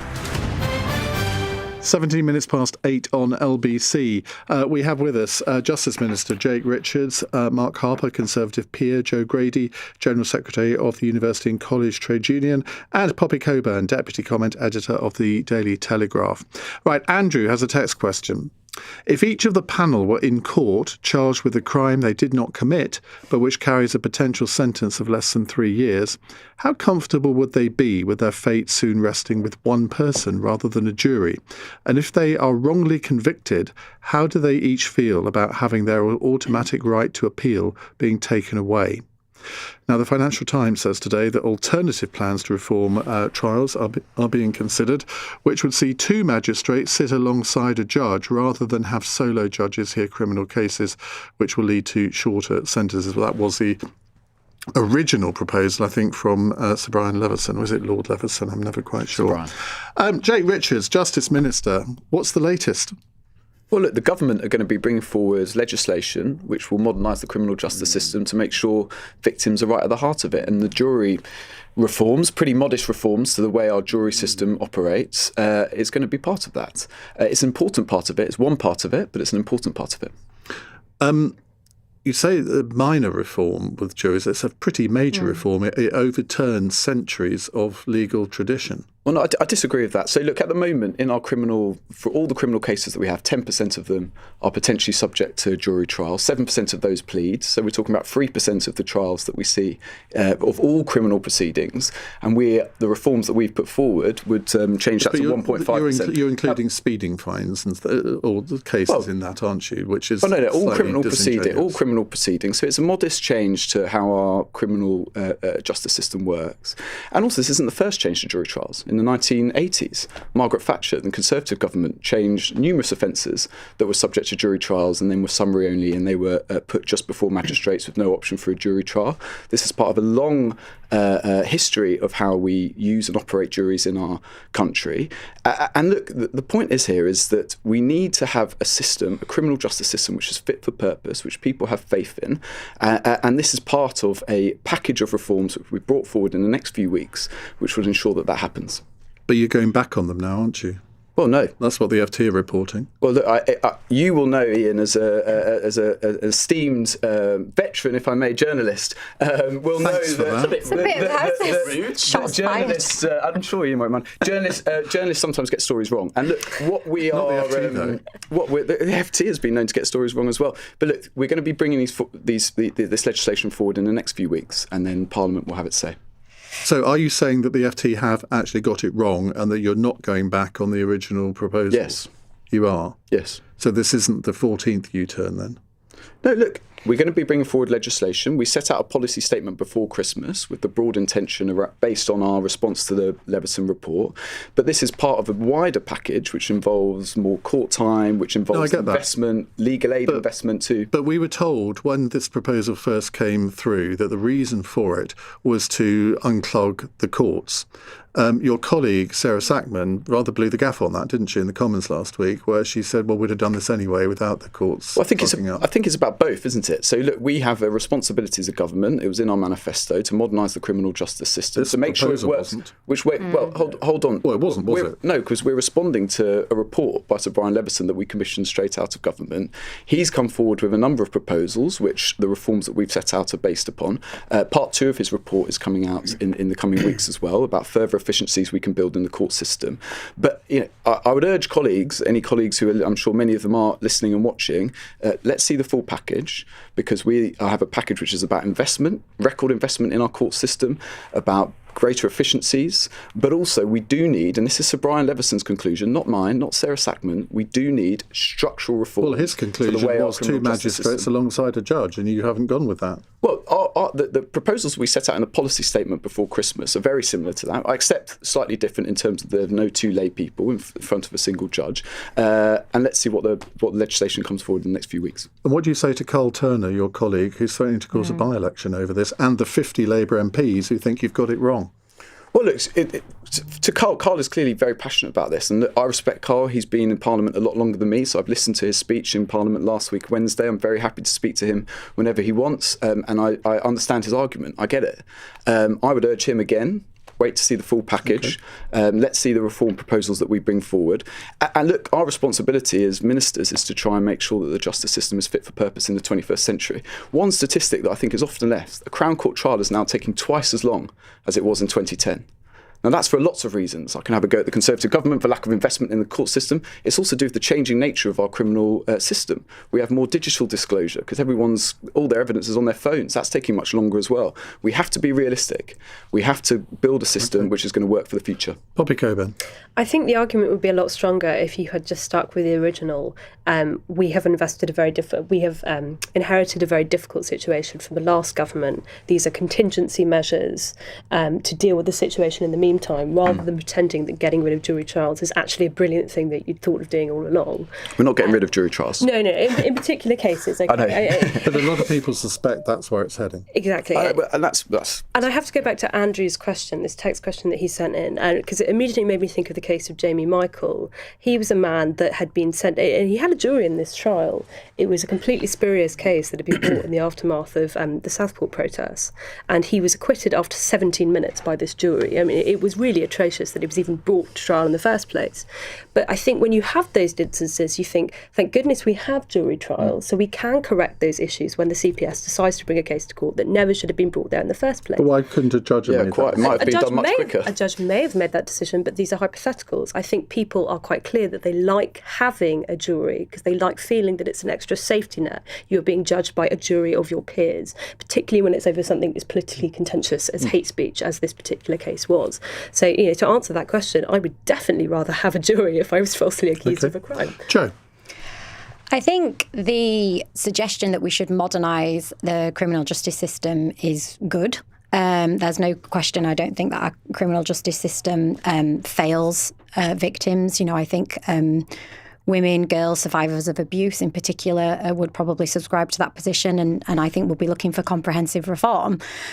And I would agree, I think that there's an obvious point, which is the Ministry of Justice was sort of run into the ground through austerity and needs to be funded properly. But I do not think this kind of sledgehammer approach is appropriate. I also don't agree that, just because a report has recommended something means we have to go ahead with it. Government is government and they have to take responsibility for the decisions that they make. I'm not suggesting that juries get things right all the time. Juries bring particular kind of views that might be embedded in society, but it has been, as you say, for a long time, a very important guarantor of our freedoms. And I have to say, in and amongst the crackdown on things like the right to protest, I think going after juries and kind of limiting what people see as very transparent ways of which we as a society engage in justice isn't good. So I do hope the backbenchers are successful on this. And I think, it's bizarre, to be honest, to have a government that is led by an esteemed human rights lawyer doing so much to damage our civil liberties. You mentioned violence against women and girls. Yeah. Put yourself in the position of somebody who has been attacked violently. Would you prefer your case to be heard in front of a jury or a judge? Oh, look, I'm not making the case for juries per se. I know. I think juries can get things frequently wrong. And I think in the case of, sexual violence, of domestic abuse, we do see, quite well embedded problematic views about perfect victims and what have you, so often repeated in juries. So in many ways, not the same conversation that we're having here. So I guess what I'm saying is that survivors might be looking for other types of reform of the criminal justice system than this. Okay. I don't think it's a great focus, and I don't think it's something that many people are going to understand as a good thing when there's other quite right things that we could have focused on. Mark Harper. So answering the question first, I would prefer in those serious cases where you currently have the right to a jury trial, I prefer a jury. I had never actually served on a jury until last year. And obviously I can't talk in detail about the specifics, but what I did take from that was watching 12 ordinary people go through the evidence and reach a conclusion made me even more convinced that they're a good idea than I was before. So I would put a lot of confidence in them. Foreman? I'm not. I can't talk. I'm not. Well, you can say. Well, I'm not talking. No, I wasn't, because I was trying to stand back from not being too bossy. Did it work? So yes, I was quite good. I was trying really hard not to be too, as what you tend to do when you're in public life. So I was being quite good. Anyway, so a lot of confidence in them. I think. The thing I struggle with the government, I really don't understand why they've even got themselves in this place on juries. There's no evidence. There are genuine issues about delays in the court system, and there are genuine things that need to be fixed. I mean, that point about disclosure, using more technology, I saw lots of examples where you could have speeded things up. The thing that isn't causing delay in the court system is having juries. And there's no evidence that getting rid of juries is going to make anything go faster. That is completely spurious. And we know that's spurious. As you said, Sarah Sackman let the cat out of the bag when she said even if there were no delays, the government would be doing this anyway. If it genuinely believes this is the right thing, it should have put it in its manifesto and did it. It's a terrible idea. Let's just take a follow-up text question, which is kind of related to this, from Jamie in York, who says, why have Labour had so many U-turns? Now, the Times claims this evening that the government is now set to U-turn on introducing mandatory digital ID for all workers in this country. Yes. Though in a statement, the government insists it is committed to mandatory digital right-to-work checks, adding that details will be set out following a full public consultation, which will launch shortly. Whether it's 12, 13 or 14 U-turns, that is quite a lot in 18 months. That doesn't sound like a U-turn. The government just said we'll see. Schrodinger's I think it's absolutely right that, where you can make policy better and where you announce a policy and then part of the economy or part of society raises issues, that you amend that policy because you've got to get the best policy, and that's absolutely right. What was much more damaging is when a government ends up in the wrong place and keeps going for years and years and years. And we saw that with the Conservatives in Rwanda spending £700 million. They refused to move away from it because it was their big, shiny slogan. And they sent 4 people who volunteered for £700 million, got themselves into a mess, refused to step back. Where we can make better policy, whether it was on winter fuel. How did you get yourselves into this position in the first place? Well, because we're making difficult decisions, because public finances are tight, public services are in a mess.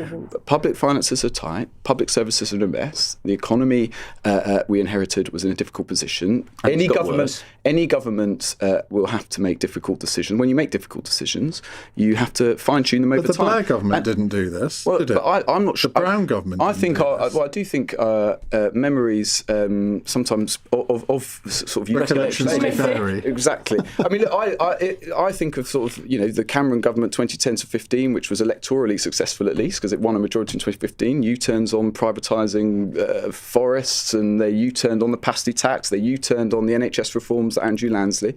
That was in 5 years. You've done this in 18 months. Well, when we make policy better, when we get to the right place, I think the public appreciate that more than just sticking to our guns. But wouldn't making difficult decisions actually look like how we are going to raise more taxation rather than actually cutting what we have for quite impoverished people? Wouldn't making difficult decisions actually be how are we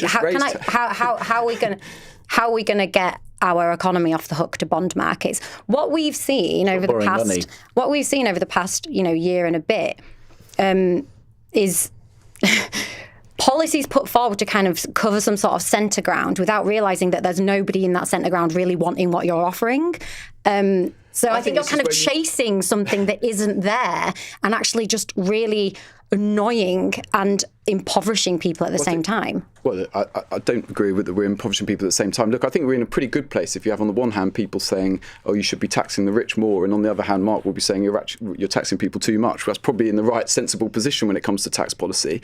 It's not easy. But he's not a Labour voter. No, but the point is if you're getting criticised by the right and the left, then the majority of people... I think this is a bit of a fallacy given your position in the polls at the moment. Well, you're chasing the centre and the centre's collapse. Isn't the problem as well that when you're doing this dithering and you're going backwards and forwards, you're actually causing quite a lot of harm? Yeah. You saw this in the run-up to the budget, right? A lot of the stuff that came out of businesses complaining about the change of rates was that we had an issue with you not telling us what was going to happen and then saying something might happen and then leaking it to the press and no, suddenly that's not going to happen. It's uncertainty that's causing so much damage. You did this with the winter fuel allowance. You got all the negative press for saying that you were going to get rid of it, and then all of a sudden you say, actually, no, we're U-turning, so we're getting none of the savings. What was the point? Just coming back from the things I learned when I was Chief Whip, you put your finger on it.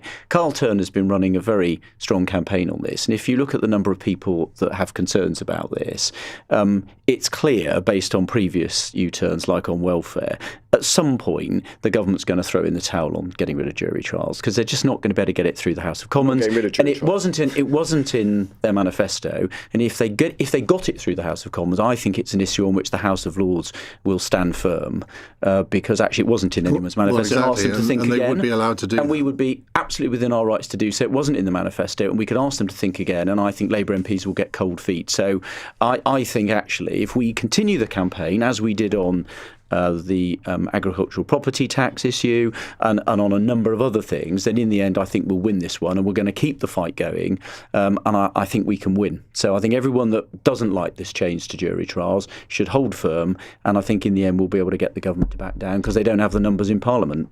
Right, well, on that bombshell, we'll put Jake out of his misery. I was enjoying it. And we'll come to some other questions in just a few minutes' time. 0345 6060 973. It's 8:33. News headlines on LBC with Matt Hewitt. Donald Trump has told Iranian protesters help is on the way as he urged them to take over your institutions. The UK has summoned the Iranian ambassador over Tehran's crackdown, which has left a reported 2,000 protesters dead. Sir Keir Starmer's been accused of spinelessness, with reports the government is preparing to water down its proposals to make everyone have digital ID. It's understood they will no longer be compulsory to prove someone's right to work.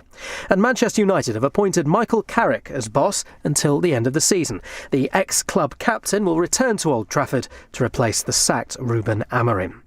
LBC weather. Patchy rain lingering over the southeast tonight, but clear elsewhere. Lows between -2 and freezing. This is LBC.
Question with Iain Dale on LBC. Text 84850. It's 8:35 on LBC. Jake Richards is here, Labour Justice Minister, MP for Rother Valley. Lord Mark Harper, Conservative peer, who's also former Cabinet Minister. Do you get annoyed if I call you sort of Mark Harper as opposed to Lord Harper? No, not at all. Excellent. No. Call me whatever you like within reason. Joe Grady is General Secretary of the University and College Union, and Poppy Coburn is Deputy Comment Editor at the Daily Telegraph. Scott in West Hampstead says, the first duty of any government is to protect the people from harm, because the government is set to give its approval for the new Chinese super embassy at Royal Mint Square to go ahead. Will the government be in breach of its duty to British citizens if the Chinese embassy is to be used for spying purposes, industrial espionage, and the launching of cyber attacks on UK citizens and businesses? Poppy. Yes, so this is the Telegraph story about two. I mean, it's quite remarkable. I was unaware of that. But sorry, I had to get the brand in, otherwise I'd get in trouble.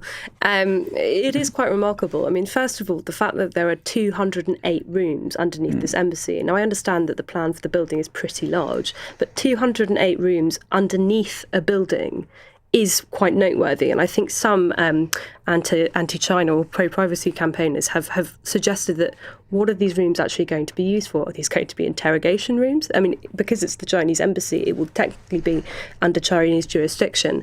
But I think the most notable thing from this story is the request that one of the walls would be pulled partially down in these rooms, the wall that just so happened to be next to this cable. Now, this cable is very important. It feeds into the City of London, and essentially all financial transactions that are happening through the city will pass through this cable.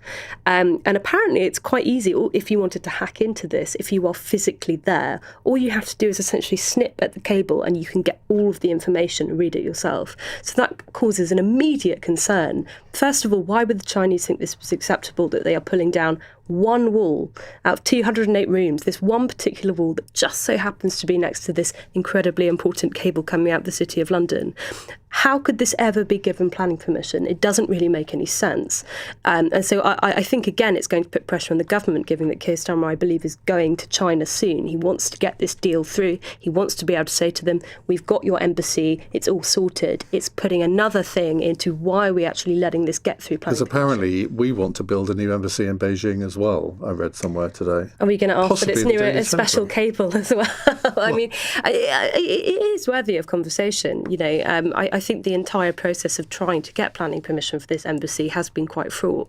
And so I think the government does have questions to answer about what they're actually going to do about these plans and whether or not they're waving them through. I think the government is to a certain extent already kind of sleepwalking with Chinese interference. I'm sure you can predict what I'm going to say, but at UCU we were really concerned last year, not earlier this year, with evidence that one of our members brought to light. She is Laura Murphy. She is a researcher on forced labour and human rights violations in Chinese supply chains, and direct interference from the Chinese government basically put stop to her research at Sheffield Hallam through them bringing pressure to bear on Hallam. We know that it is not basically saying you continue with this and we won't give you any more money. We cut off the amount of people coming to study there. So we already have a higher education sector which does incredibly important research being kind of threatened and in this instance kind of throttled by Chinese interference. So, I think the government needs to kind of wake up really. Mark, do I remember correctly you were security minister at one point? No, I was in the Home Office. You were in the Home Office. I wasn't security minister. Because China is the leading proponent of cyber attacks on this country. Why on earth would we give the go-ahead for this embassy, given that everyone in politics knows that? Well, I don't think we should. And the government's pretending it's a normal planning application, and it really isn't. I asked questions about this in the House of Lords, and actually one of the answers we got, which I will be very interested to see if it happens, was that all of the information that's been considered as part of the planning application will be published. Now, I'd be very interested to see if the assessments by all of the security services are published. That's what we were told, that everything would be published so everyone could see all of the information. But I agree with what Poppy said. There's lots of concerns about where it's located, what it's near in terms of electronic communications, what it's going to be used for. And it's quite clear, I agree with what Joe said, China is a threat to our national interest. We've got to be very open, clear-eyed about that. We can't pretend they don't exist. We have to engage with them. They're the second largest economy, but we have to do it with our eyes open and be much more reluctant to just do what they want us to do. What if you're the Prime Minister and you say to the head of MI5 and MI6, what do you think about this? And they say, well, we're not going to sort of say anything that would mean that you shouldn't do it. Well, that kind of is a green light, and that's what the government is saying, that they have not received representations from MI5 and MI6, and yet Dominic Cummings says when he was in Downing Street, they both said to him that they wouldn't want it to go ahead. Well, that's what the government's saying. I mean, it'd be very interesting to see what gets published. I mean, either there'll be some representations of something.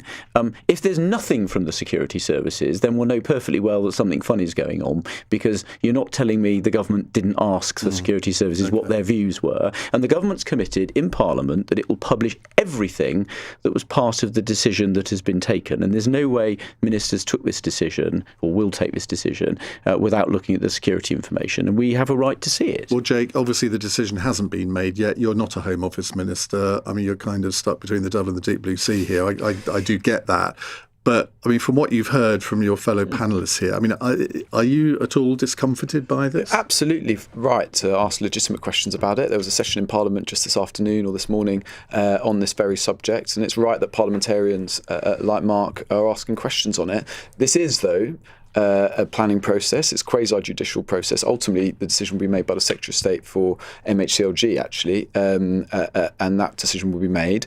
The government's made it clear that, of course, they've taken representations from our security services. Just on that, and I'm looking at Corey and Chris here. I'm sure I remember Steve Reed, head of the MCLG, sitting in that very seat that you're sitting in before he was appointed, and we had a question on this, and I'm pretty sure I remember him being, shall we say, pretty trenchantly against this proposal. Now, you're right, he has a quasi-judicial position. I hope I'm not putting words into his mouth. They're both looking at me rather quizzically, so I may have made that up, but I don't think I did. Well, let's just assume you haven't. In any event, even if you have remembered that correctly, look, when Secretaries of State make decisions like this, when they're big planning decisions, there is a legal framework which they have to take into account. It's not a political decision. It's not whether they like China or not, or whether they fancy having this building there. There is a legal framework. Of course, the government, national security, even comes before that legal framework, and they will be taking representations from the various security services, which I think they have already, and that decision will be made, I think, in due course is the phrase. It's been heavily delayed, I think, because this was supposed to be announced when you were in power. Well, it is worth noting the last government. Well, we didn't approve it. So that point there, though, that Jake's just confirmed, which is the government have had representations from the security services. Ministers in the House of Lords committed that everything that was taken into account by the minister making the decision would be published. And so it would be very interesting to see if they have, and we'll see what the agencies have said. Right, we'll move on to another subject, which will include the word X or Twitter in just a few moments' time. It's coming up to 8:45. This is LBC. This was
Question with Iain Dale on LBC.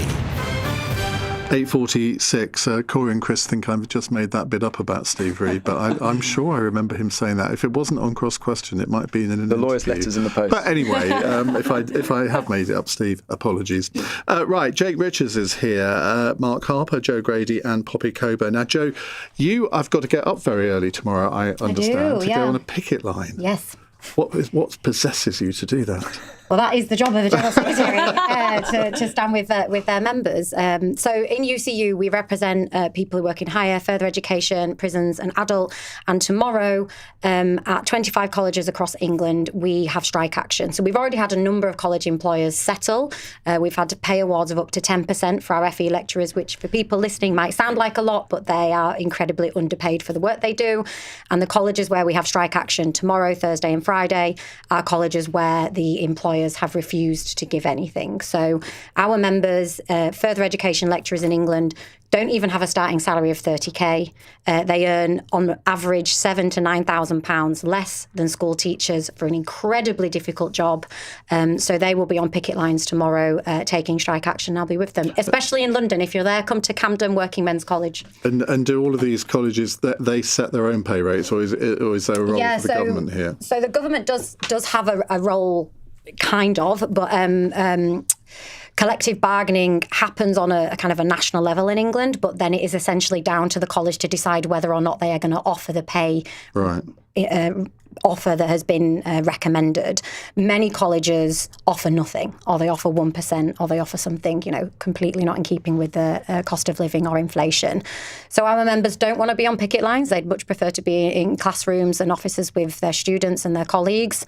But a lot of our members in FE might spend 1 or 2 days not in their overdraft in any 1 month. We have people who do incredibly important work with special educational needs that are on 9-month contracts, and they end up leaving the college and going working usually in supermarkets or in other parts of the economy rather than using their very specialist skills. We have seen some extra investment from Labour in further education, and it's welcome, but it's just not enough. The Tories completely decimated further education, don't traditionally send their kids to FE colleges, didn't fund them, and we've got a lot of making up to do. England now is the only jurisdiction in the UK that doesn't have a starting salary of 30k for college lecturers. Which, when you think if you're on minimum wage, the annual salary is 26,400. That puts it in perspective, I guess. Right, let's go to a question from Millie in Rochester.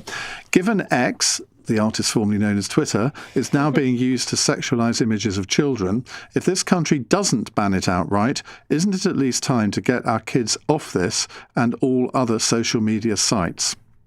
Now, the Prime Minister has told Labour MPs that the government is now looking at whether Australia's ban on under-16s using social media works, while the Conservative leader, Kemi Badenoch, announced last weekend that her party would introduce such a ban if they gained power.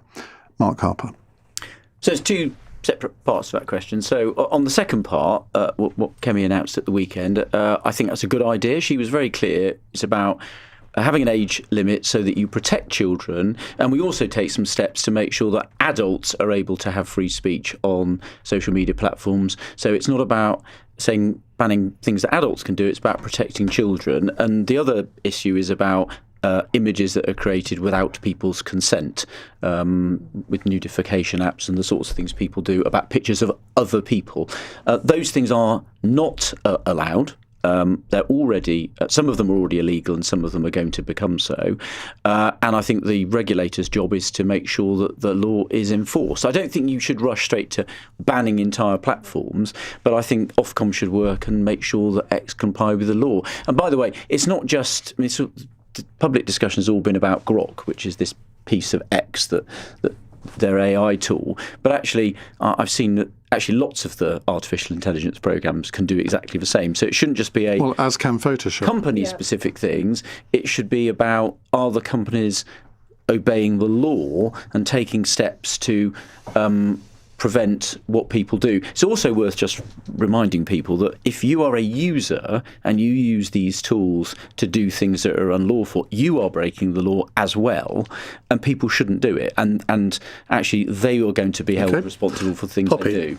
I mean, I think I'm the only person on this panel who actually grew up on social media. I am internet native as much I feel I did. cringe-worthy to say. But, I had a smartphone when I was, I think, 12 or 13. I had access to my laptop from, I think, even younger. So I do understand why people are concerned about young children going on social media. I'm actually very strongly opposed to the social media ban, and I have a few reasons for that. The first is I don't buy Kemi Badenoch's line that this is about just protecting children and it's not going to interfere at all with adults. Because if you're going to properly verify the age of someone online, it is going to require some kind of external verification procedures. I'm very uncomfortable with that. I'm quite libertarian leaning. I don't really want the government to have access to that information. She's been clear that we won't be using government digital ID. But functionally, how will that work? Because I don't know about you, but how many 14-year-olds actually have a form of ID? If you don't have a passport, what are you going to use for that identification? It's this slow drip that you see time and time again, like with the Online Safety Act, where politicians take quite a populist position.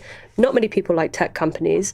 Not many people want their children to be harmed online, to put forward policy that I think is frankly very poorly thought out. I strongly oppose the Online Safety Act. I think it's a very badly written piece of legislation that's going to cause all sorts of issues further down the line, not just for civil liberties, but frankly, it's just poor regulation. So I do really oppose it. And again, on this X point, you can do all of these things already on Photoshop. Frankly, you can do it with a pen and paper. I don't really understand why you'd be criminalising the use of AI itself. That's not really something the government wants to do either. I mean, you're building a load of data centres. We're all banking on AI being the future for us. So it's already illegal to produce child sexual abuse material. I know it's easy to want to get a kick on Elon Musk, and I know it's easy to say I hate these social media sites, but I just think this is the path to bad legislation. Jake?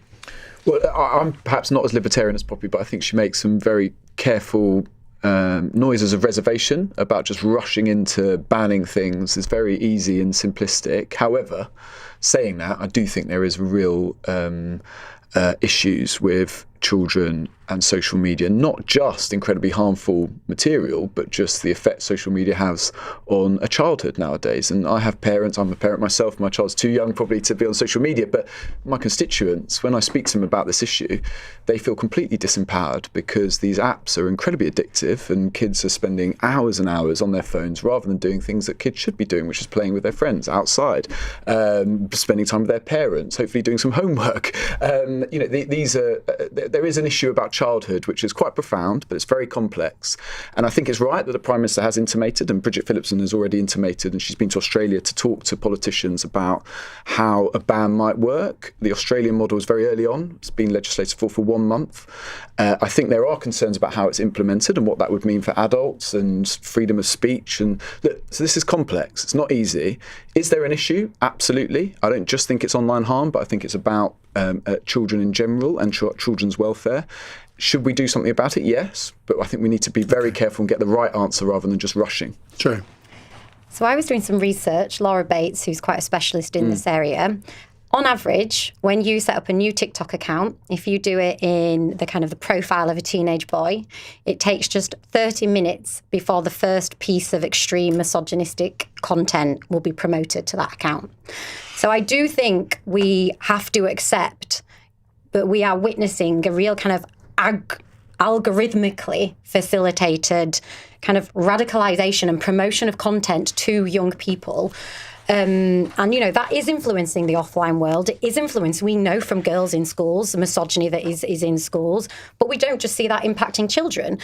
So I think when you take that into account with the fact that these apps, whether it's TikTok, whether it's X, are programmed by specialists to make the scrolling addictive, I think there's a conversation for everyone, not just children, though obviously children are particularly at risk. And I think, moreover, if we're serious about protecting democracy, we do have to be worried, particularly about Elon Musk, actually. When he took over Twitter and turned it into X, he sacked everybody who did the checks of safety. He made it really clear that he was changing the platform. So we've got social media platforms run by billionaire oligarchs who are quite clear that they're dedicated to destroying a particular type of social media. So I'm not saying I'm in favour of a ban, but I think we need to be really clear-eyed about the risks, about what is being promoted. And if the people who run and own the platforms are not willing to comply with regulation that we may want to see put in place, then they won't be appropriate for our society. That would be my point. And, we've seen that in other countries where hate speech is illegal and they don't, do anything to really take it down. Mark? So I coming back on that point, I think I'm very clear about happy with what we've said, which is about protecting children. I think there's a big difference between adults and children. And you might not like what people say on some of these platforms, but I think if it's aimed at adults, that is different. We have laws about what you can and can't say, and they should apply in the online space just as they do in the real world. But I do think there's something about protecting children. That's partly about the content. It's also about, I agree with what Jake said, about the number of hours that children use these platforms. And what it takes away is it stops people engaging with other human beings and doing things in real life. And you get and it's not all the platforms' fault. It's about parents do it sometimes as well, and you get children going to school. And I saw this when I was a member of Parliament. You get children going to school, quite a lot of children who don't have the ability to do some of the basic social things that you expect children to be able to do. Children going to primary school, incapable of sitting at a table and eating a meal and having conversation with other people because their entire experience is doing that with a device.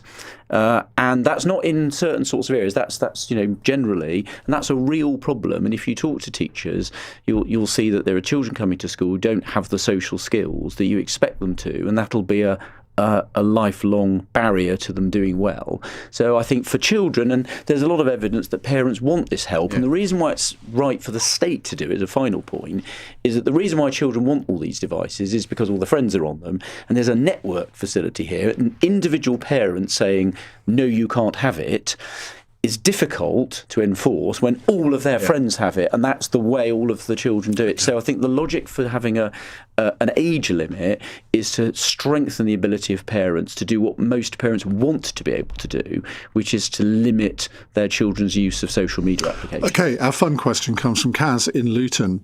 A tennis player has gone viral for giving himself a haircut courtside in the middle of a match to try to turn his fortunes around. It didn't work and he lost in straight sets. Tell us your superstitions. One or more. Poppy. I'm going to be really basic and boring. I mean, it's kind of fitting the demographic here of a woman in her 20s. Of course, I believe in astrology. It completely dictates my life. But I've gotten into a new thing. What star sign am I then? I don't know how to say this without it being offensive. I'm going to say Aries because I'm an Aries and we're the best star sign. Cancer. I'm sensitive and loyal. But my mother's a Cancer, so it's a fantastic star sign. I've also really got into the Chinese lunar year as well. Year of the horse. I'm Year of the Dragon, which sounds really cool. So I'm in favour. Despite your concerns about China. Mine's much less spiritual. I just have a ham and cheese toastie every time before I speak in Parliament. And so far, it's kind of worked, but we'll see how it goes. How did that start? Well, I had it the first time I spoke Bacon when I was incredibly sandwiches. nervous, and it went okay, so I've kind of stuck to the same sandwich before. Forever. That's got to make a diary column somewhere, hasn't it? I don't think it's that exciting even for a diary column. Joe. I am a lifelong Sheffield Wednesday fan. I know. Thoughts and prayers. So I traditionally wear blue and white socks on a Saturday, but considering they are bottom of the league in administration and have been unsuccessful some years, I don't necessarily say I would recommend superstitions. Mark. I don't really have any superstitions in that sense. I'm a great believer in not taking things for granted, so you'll never get me saying anything more than cautiously optimistic about anything. I think Gen Z calls that mindfulness. There we go. Yeah. Well, mine is I don't like crossing people on stairs. Fair. Okay. Because it brings bad luck, apparently, Okay. according to my mother. And I still stick to it, 63 years on. Anyway, thank you all very much indeed for coming on the panel tonight. Tomorrow we have Mark's former Conservative Cabinet colleague, Sir Brandon Lewis, Labour's Stella Creasy, the comedian and also former diplomat Dom Jolly, and also Poppy's colleague at the Daily Telegraph, Annabel Denham. So they'll be here with us from 8 o'clock tomorrow. Coming up in the next hour, we will be talking about water in Kent and Sussex, believe it or not. But our phone-in is about the fact that the White House has attacked Sir Keir Starmer over his refusal to ban cousin marriage. His free speech czar said Labour's failure to back legislation outlawing the practice was an example of civilisational concern. Now, first marriage, which is particularly prevalent among South Asians, is legal in Britain and increases the risk of children having genetic diseases. So why on earth wouldn't we ban it? 0345 6060 973. That's the number to call here on LBC.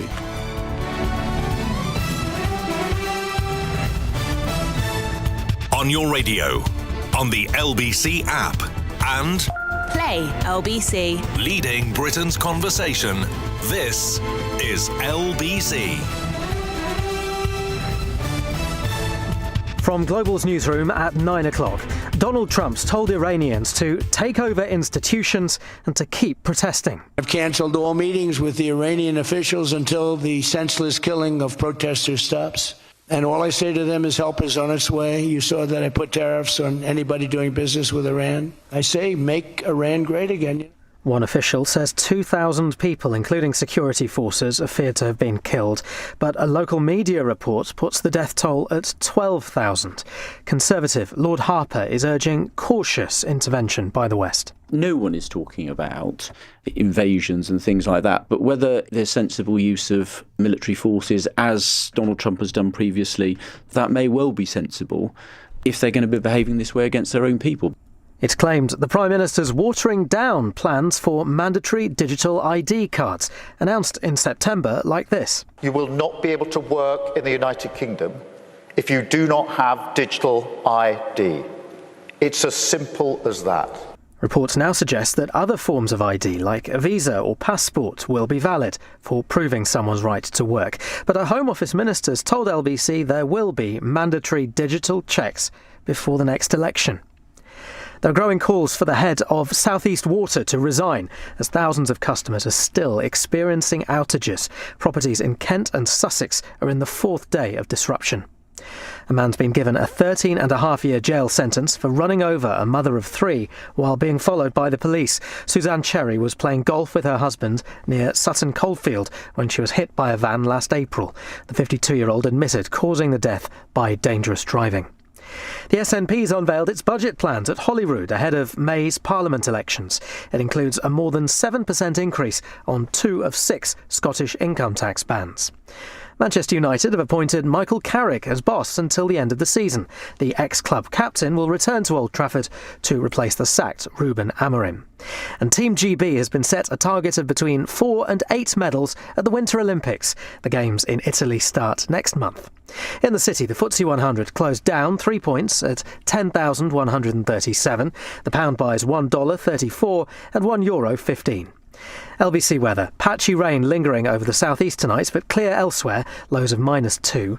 Wintry sunshine across the south tomorrow once cloud clears in the southeast, turning breezy, cloudy and wet in the north and west by the afternoon. Highs of 5 to 10 degrees. From Global's newsroom for LBC, I'm Matt Hewitt. This is LBC from Global, leading Britain's conversation with Iain Dale.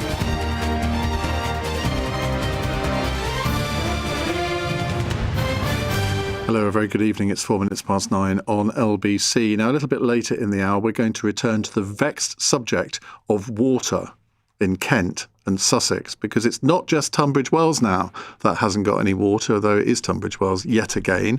But there are many other communities in Kent and Sussex that are without water. Well, today, the Environment Select Committee announced that they're going to recall the Chief Executive of South East Water because, let's put it this way, he didn't cover himself in glory at the Select Committee meeting that he appeared on a week or two ago. So we'll be talking to the Chairman of the Select Committee, Alistair Carmichael, live in the studio at about 9:35.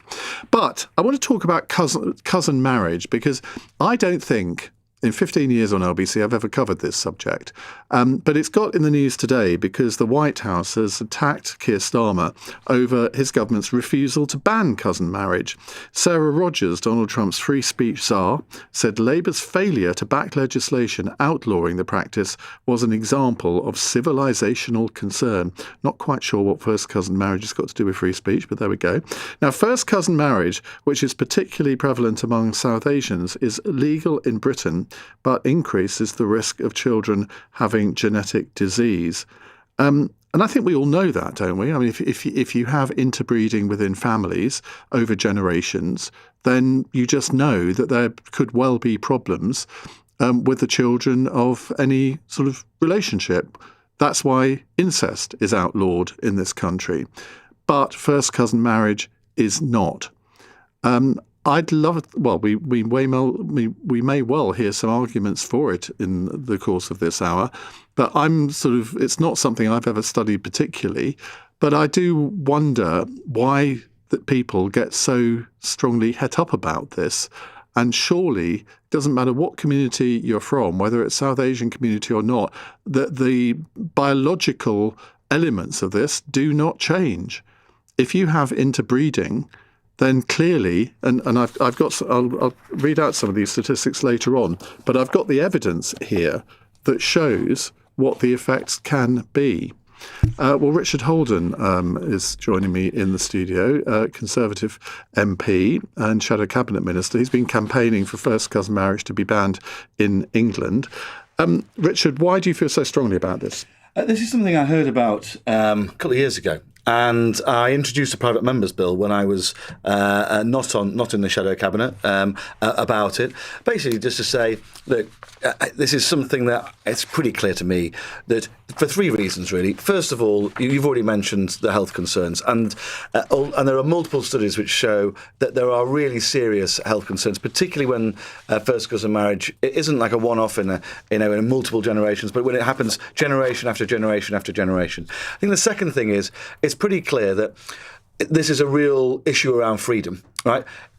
You are not free if to have a normal relationship if you share the same grandparents as the person you're in a relationship with, right? You can't walk away in the same way because you're not just walking away from a friendship group; you're walking away from your own family. So actually, what it actually has done is over years becomes a sort of clan mentality, and it really traps people in. And that's a particular issue, which is the third point around women's rights, because there really is that real concern that actually what you're seeing is property and all sorts of other things being held by family groups, not allowing individual rights, not allowing individual choice, and with all of those issues around the health concerns that have been mentioned. Look, it's a private members bill I brought forwards. It's something that and it's something that the Prime Minister decided at Prime Minister's Questions a few months ago to basically not support my private members bill on it, and do so very publicly, and sort of slapped me down, which is a video which has been going around a lot online.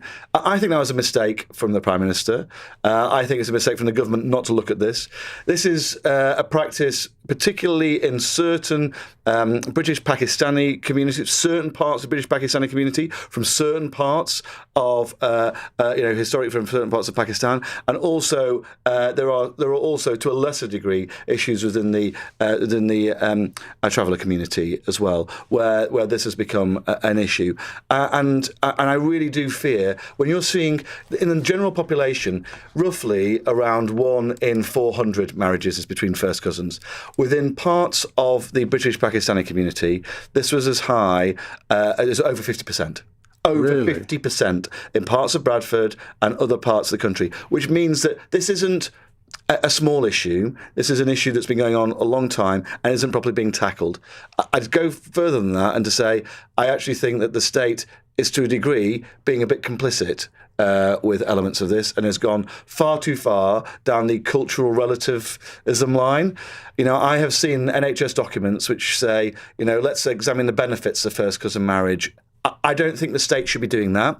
I think this is a real issue when the state takes cultural... What could the benefits possibly be? There are no benefits to first cousin marriage, in my view, right? They will say, well, and actually the Labour, the independent MP who opposed my 10-minute rule bill, which became the private members bill, talked about this, saying, he said it strengthened family bonds. It allowed finances to be kept within the family because... what then have abolished the laws on incest between brothers and sisters? Well, that would be a logical conclusion of that. Yeah, I mean, we do have incest laws in the UK, and actually, the truth is, on first cousin marriage, right? First cousin marriage was actually bizarrely banned all the way until Henry VIII in the UK, and it's only because he wanted to marry, I think, his cousin's sister or cousin's first cousin or something like that. That's when the law was reversed. And what happens in other countries? Part of what kicked me off in thinking about this was I was speaking to some politicians from some other countries in Europe and Norway have just banned first cousin marriage a couple of years ago. Sweden are doing the same. I was speaking to a Danish politician. In fact, I'm having a meeting with him next week to talk about, because they're looking at doing it in Denmark as well. In fact, in Denmark, they basically say if you're marrying somebody from your family, then it's automatically treated as if it's a forced marriage, if they're being brought in from abroad, which is, I think, again, something we should be looking at in the UK as part of a broader look at this, because I think it's a real issue. It's a real issue, I think, as well, when you're seeing some communities who are very, very separate from the rest of the country. The reason it was banned in the first place, or it was pushed away from, is because it was interestingly in the early Roman Catholic Church in the UK. Obviously before the split in the early hundreds, in the sort of Dark Ages, ended up with a ban on any marriage up to, I think it was fifth cousins. Basically, it was almost, there's a lot of interesting academic work on this. Matthew Said's written a lot about it in the Times, about how it's almost the foundation of the nation state, because actually what you need, if you're not able to marry within your family, within your clan, what you've got to do is you've got to have trust relationships and legal relationships beyond the family. And actually, that's a really important thing here. And that's why I feel this is such a damaging and, an anti-British thing to have so prevalent in parts of our country, because it's not in line with those traditions which had emerged over a very, very long period of time. People pointing out on a text here, Adam says, Jewish people marry first cousins, and Cheryl says, why are you all scared to mention Arabs who marry first cousins? I'm not scared to mention anybody. I mean, the truth is that the prevalence rates, and this is where there's public, documented information, are much higher. And actually, interestingly, a few years ago, it was much higher than average amongst the Bangladeshi community in Britain. But that's actually fallen off the edge of a cliff. So actually, it's been very particular amongst some of the amongst the communities I've mentioned. But I'm sure you've had criticism for. I mean, you mentioned the independent MP, who's one of the sort of Muslim Gaza MPs. Independents, yeah. Yes, as they call them. I mean, have you? People will no doubt say, "Oh, well, you're just having another go at Muslims." Typical conservative. Well, I mean, it's pretty clear. I think this is a bigger issue than this is. I think this goes beyond that. This is a real concern about the community. In fact, what I want to do is I want to be there, and I've had actually contact. As soon as I talked about this, exactly as you suggested, people did get in touch with me. But a lot more people, particularly younger men and women from inside the Muslim community, particularly in places like Bradford, I've got emails from them. Right? They were emailing, I'm not their MP. They were saying, please don't let this go. Please push this. People in my community are being forced. And the crucial thing about this, YouGov polling has been done on this. So the polling has been done even within the British Muslim community, even within the British Muslim community in the Pakistani community. There is a majority against it. Right, there is a majority against it. But the truth is that these voices, the voice of the people, are being crowded out, and the government is just not willing to take on what they see as a culturally sensitive issue. I don't see it as a culturally sensitive issue. I think it goes to the core of individuals' rights, of women's rights, and I think broader issues around health in our society. Richard, thank you very much for coming in. That's Richard Holden there, Conservative MP, who's been campaigning on this issue. Well, let's turn to Khalil Youssef, who's from the Ahmadiyya Muslim community. Khalil, thank you very much for joining us. You've been listening to what Richard has said there. I mean, to me, it makes eminent sense to ban this. What's your view? Well, I don't think it should be banned. And the reason I don't think it should be banned is because it affects a very small proportion of people. My understanding is that it only affects 1% of the population, not 99%. And I think that the fundamental thing for us is to make sure that we preserve... Sorry to interrupt, but Richard said in some areas in this country, among certain communities, it's 50%. Well, I haven't seen the statistics, but I think the important thing is that we live in a democracy. We have a principle of liberty, and it's important that we champion liberty. We champion free choice. If we live in a liberal democracy, then laws should be there to exist to protect citizens from harm, not to regulate the private consensual choices that adults make. And as he rightly alluded to, this is not something that is just found in the Muslim community. In Judaism, in Protestant Christianity, Queen Victoria and Prince Albert were first cousins.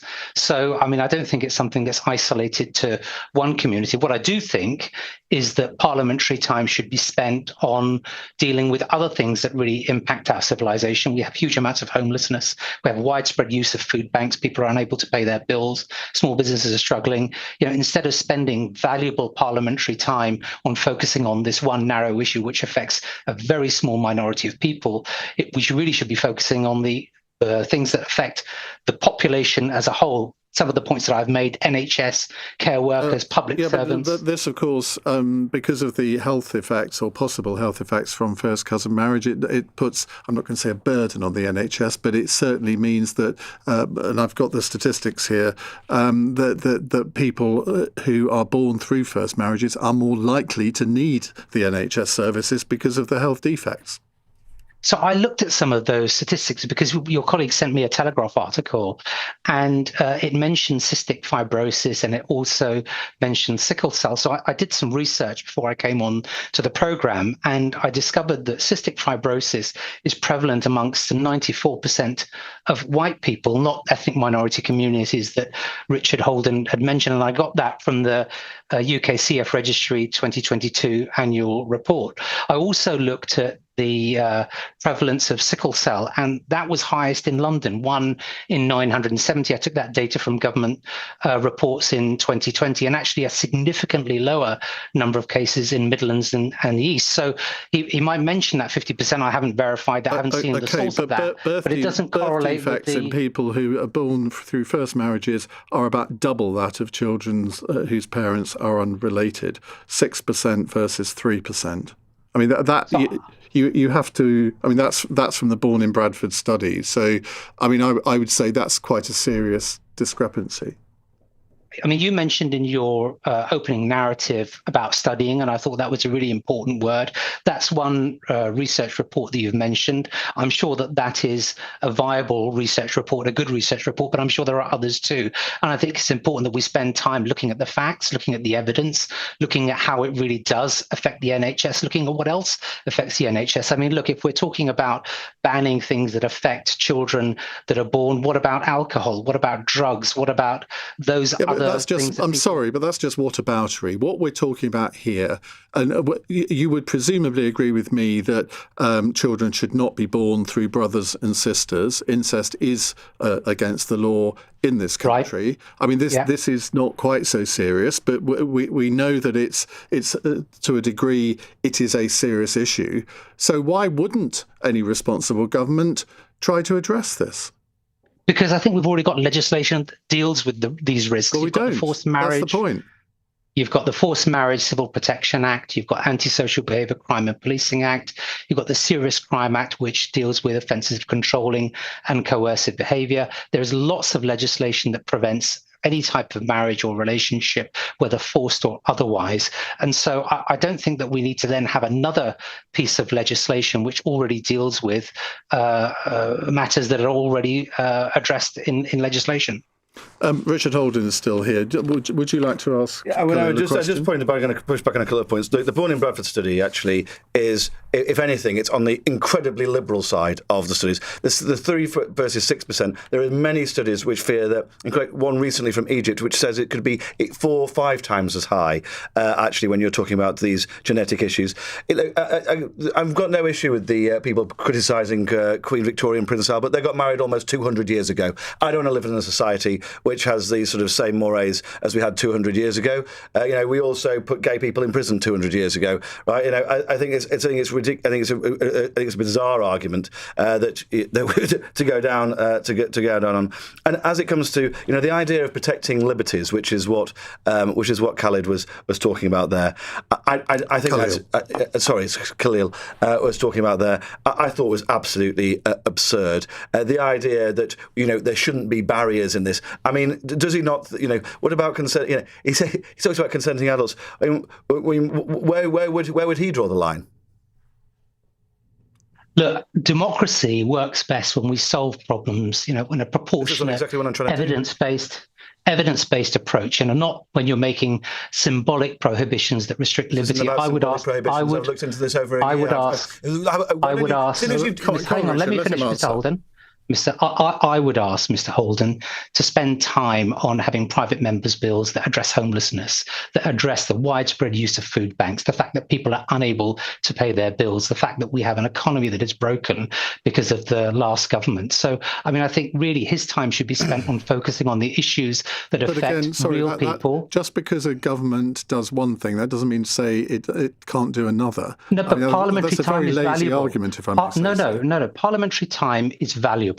And there are issues that are affecting people all across the country. Small businesses are struggling. NHS and care workers, we talk about NHS and how that's affected by this. What about supporting our NHS? What about supporting our what about banning care first workers? Because of marriage? That would help. That's what a civilised society does. What a civilised society doesn't do is have incest and first cousin marriage causing huge amounts of problems. Incest is already banned. Incest is already banned.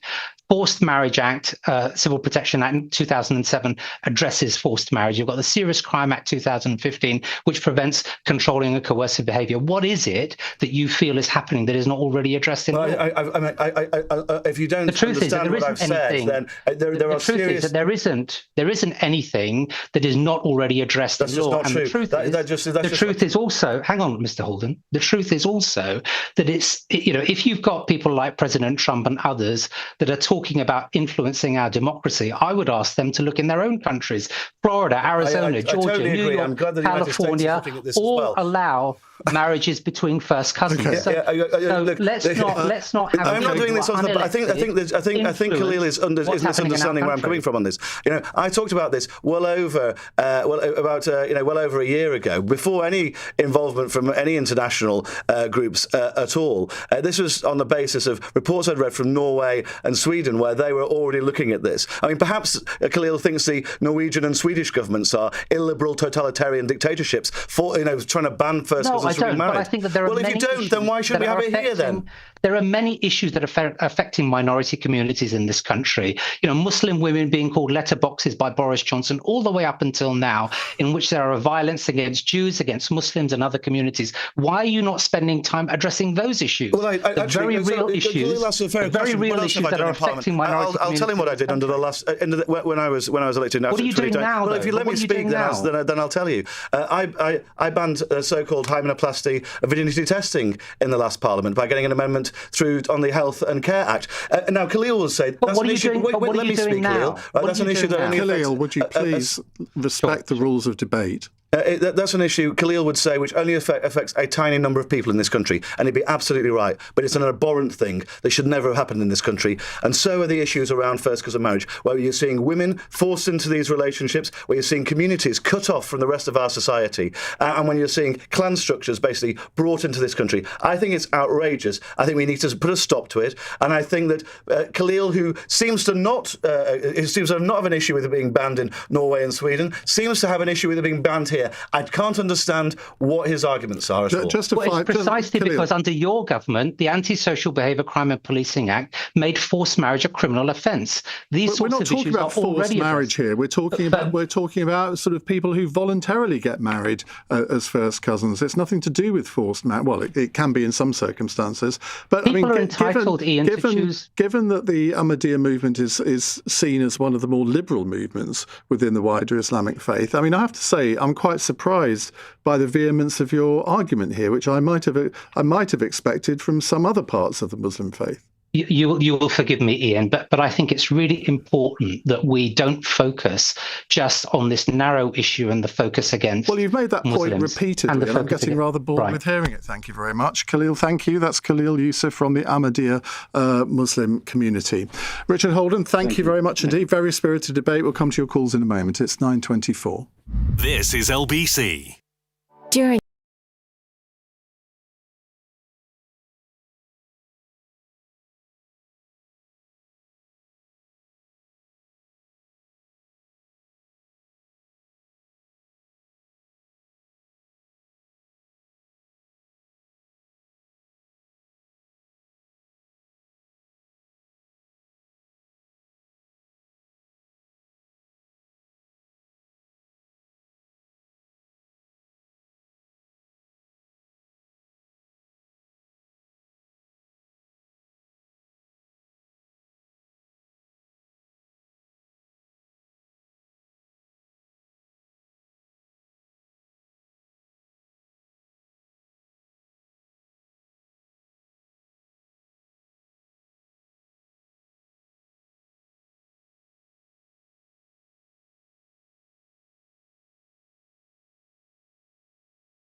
Dale on LBC.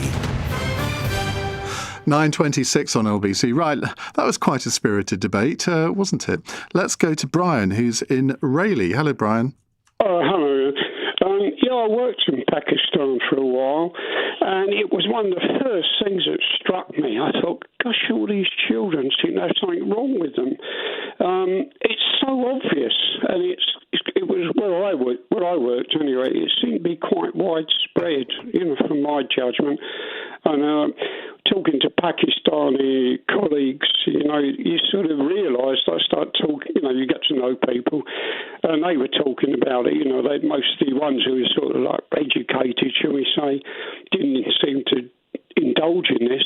I don't know if I got the wrong impression, but it was more so the less educated sort of people who were marrying their cousins. But I may be wrong on that. But it's so obvious. It's one of the things that strikes you when you go there. You think, gosh, all these poor kids. And I wonder who's going to look after them. I mean, I'm not sure that the actual parents do look after them. They're going to be foisted onto the National Health Service. It's really, they've really got problems. It's pretty awful. Okay, Brian, thank you very much. SB says, would you be quite so robust if you were talking to somebody from the ultra-Orthodox community who also have extremely high levels of cousin marriage? Yes, I would. I'm not discriminating against anybody. I am discriminating against anybody who thinks that it's okay to marry their first cousin. It is not. I've got all the evidence here, which I can read out to you at length if you want me to. But surely you don't have to be a scientist. You don't have to be an expert in biological matters to understand that if you have sex with your first cousin and a child results from that sexual act, that child is more likely to be born with some deformity. I mean, it stands to reason. All the figures prove it.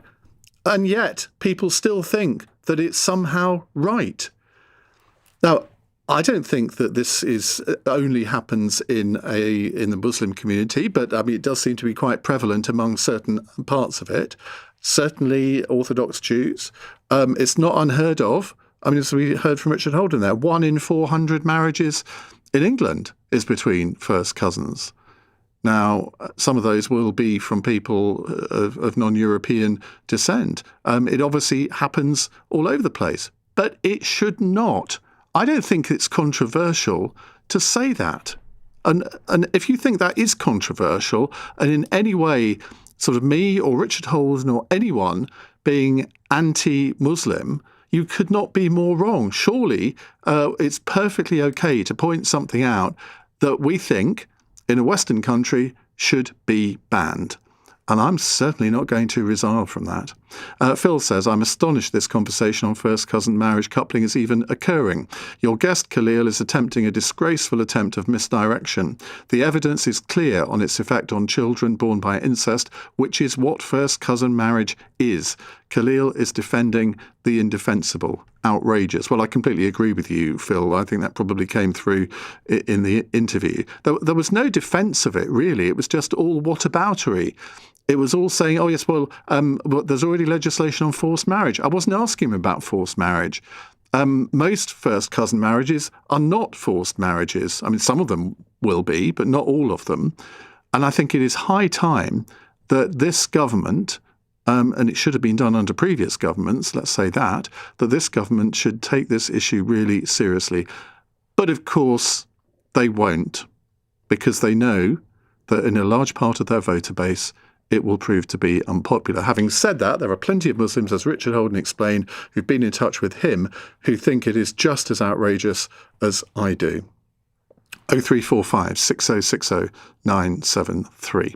It's 9:30 on LBC News Headlines with Matt Hewitt. Donald Trump says Iranians are being very badly abused and their persecutors will pay a very big price. The US president says help is on its way to the country, where at least 2,000 people are reported to have died in anti-government protests. There's confusion over Sir Keir Starmer's plans for mandatory digital IDs to prove people's right to work. There are reports that other forms of documentation, such as passports, will still be valid, but a Home Office minister's told LBC there will be mandatory digital checks. And there are growing calls for the head of South East Water to resign, as thousands of customers are still experiencing outages. Properties in Kent and Sussex are in their fourth day of disruption. LBC weather. Patchy rain lingering over the southeast tonight, but clear elsewhere. Lows between -2 and 0 degrees. This is LBC.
Is LBC with Iain Dale. Call 0345 6060 973. 9:33 on LBC. There are some times when you're presenting a live radio programme where there's some awkward gear changes. And we're about to have one. We are coming back to your calls on first marriage, but we're now going to talk about water in Kent and Sussex, because South East Water bosses have been recalled to appear before MPs over a water outage before Christmas, as thousands of its customers suffer following the latest supply failures. And this is going on all over Kent, all over East Sussex. And if you live in Kent and East Sussex and have fallen victim to these water outages in the last few days, very pleased to hear from you over the course of the next half an hour. Well, Alistair Carmichael is chairman of the Parliamentary Environment, Food and Rural Affairs Select Committee and joins me live in the studio. Alistair, I watched the evidence session that you had with South East Water. What was it, last week or the week? Last Tuesday, a week ago today. And, I mean, you gave the South East Water representatives a fairly hard time, but it turned out that the chief executive, Dave Hinton, had actually been lying to you. Yeah, I mean, look, I said in the committee, I feel that we've been approached with something lacking candour, and that was parliamentary terms for saying, we have been misled here. And I was not happy about it. We fired off a letter that day. We got the reply to it just yesterday. And the reply is risible, let me tell you. You see, we are going to have an independent inquiry of our own. Well, first of all, we've already had an independent inquiry. The Drinking Water Inspectorate did that, and they did a pretty good job in South East Water. But this independent inquiry, it's going to be done by one of their own non-exec directors, supported by their own staff. So we're really stretching the definition of the word independent here. And they are going to expedite it so that they can get a report in April. They have obviously got no shame about very obviously and publicly trying to kick the can down the road. And, look, I'm not going to take this from anyone. But since we did that first session with the chief executive last week, my inbox has absolutely exploded. And the human misery that this company has caused in that community is nothing short of an outrage. Not just that, but the business misery as well, and the education misery, and the health misery. We've heard of people whose kidney dialysis was not capable of being done properly because of the lack of water. We have heard some dreadful stories of businesses being denied the proper compensation at the most crucial time of the year for many retail and visitor economy businesses. And, the individual human stories of just their sort of their private customers have been absolutely horrific. But it's always somebody else's fault when it comes to South East Water. Well, that is true. And I suppose in any circumstances like this, there's always a blame game, and the guy at the top has, or guy or girl, but in this case a guy, the buck stops with them. But there are other people that are responsible here too, aren't there? I would say, and I talked about this to the Lib Dem MP for Tunbridge Wells, Mike Martin, the non-executive directors of South East Water, who clearly haven't done that. I've been a non-executive director. I know what the responsibilities of a non-executive director are, and it is to hold the management, the executive of the company to account for their decisions.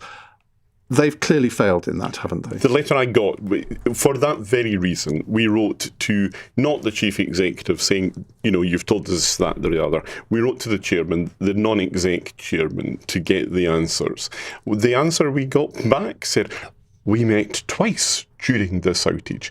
It was a 12-day catastrophic outage. You should have been meeting twice a day, never mind twice in the course of that 12 days. What sanctions do you have, though? I mean, if they come back, when are they coming back? They will be coming back at some point yet to be determined. I want to get all the ducks in a row. I'm not going to give them a second opportunity to obfuscate or get off the hook. But what sanctions are there? I mean, you can't force him out. We can't. That is for the shareholders, in this case, some big pension companies, and they've got to understand that actually the buck does start with them. The buck does stop with them, and then there are the pressure that you can bring to bear, because you'll know that the government at the moment are coming up with a new regulatory system, and I think what we've got here, and this is one of the reasons why the Select Committee is spending time on it, we're going to have a reformed regulator system, and whatever that system has got to be, you've got the yardstick that should be applied, because if it can't fix a problem like Tunbridge Wells and South East Water, then it's not good enough. And whatever the government puts in place has got to be good enough. And the regulatory system clearly isn't good enough. I mean, the dog that hasn't barked in this is Ofwat. I haven't heard any public statement from them at all. I mean, have they got powers to intervene? They have very little power to intervene. The people who have done an absolutely blue-chip service in this are the Drinking Water Inspectorate, and they have absolutely nailed South East Water to the wall on this. But clearly, as you say, this keeps happening, so their powers are not sufficient. There's a danger here. John Cunliffe, who was given the job by the government of coming up with a new regulatory system, has said we need to have one big super regulator. So the Drinking Water Inspectorate will be folded into that. There's a danger that we could just take the one part of this whole system that actually works and pull it down to the level of everybody joined else. Up government, joined up government, yes. Thank you very much for popping over and joining us in the studio. Pleasure as ever. And when you get that date, let me know, because I'm not going to let this drop. Not just because I live in the area, though I have had. I will make sure that there is a special seat saved for you in the public gallery. I might come and have a watch. Yes, it might be quite good sport. Thank you very much. That's Alistair Carmichael there, the chair of the Select Committee on Environment, Food and Rural Affairs. Right.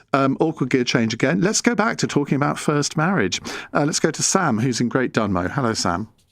Oh, hello there. Iain, how are you? I'm good, thank you. What would you like to say?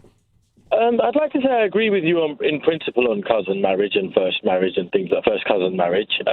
Essentially, though, I think that you're doing the lazy thing and picking on Muslim communities in Britain. You and your guest speaker, is my opinion, sorry, I'm not saying it objectively. Well, I mean, we both made it clear that, because I had a couple of texts saying that, and I read them out.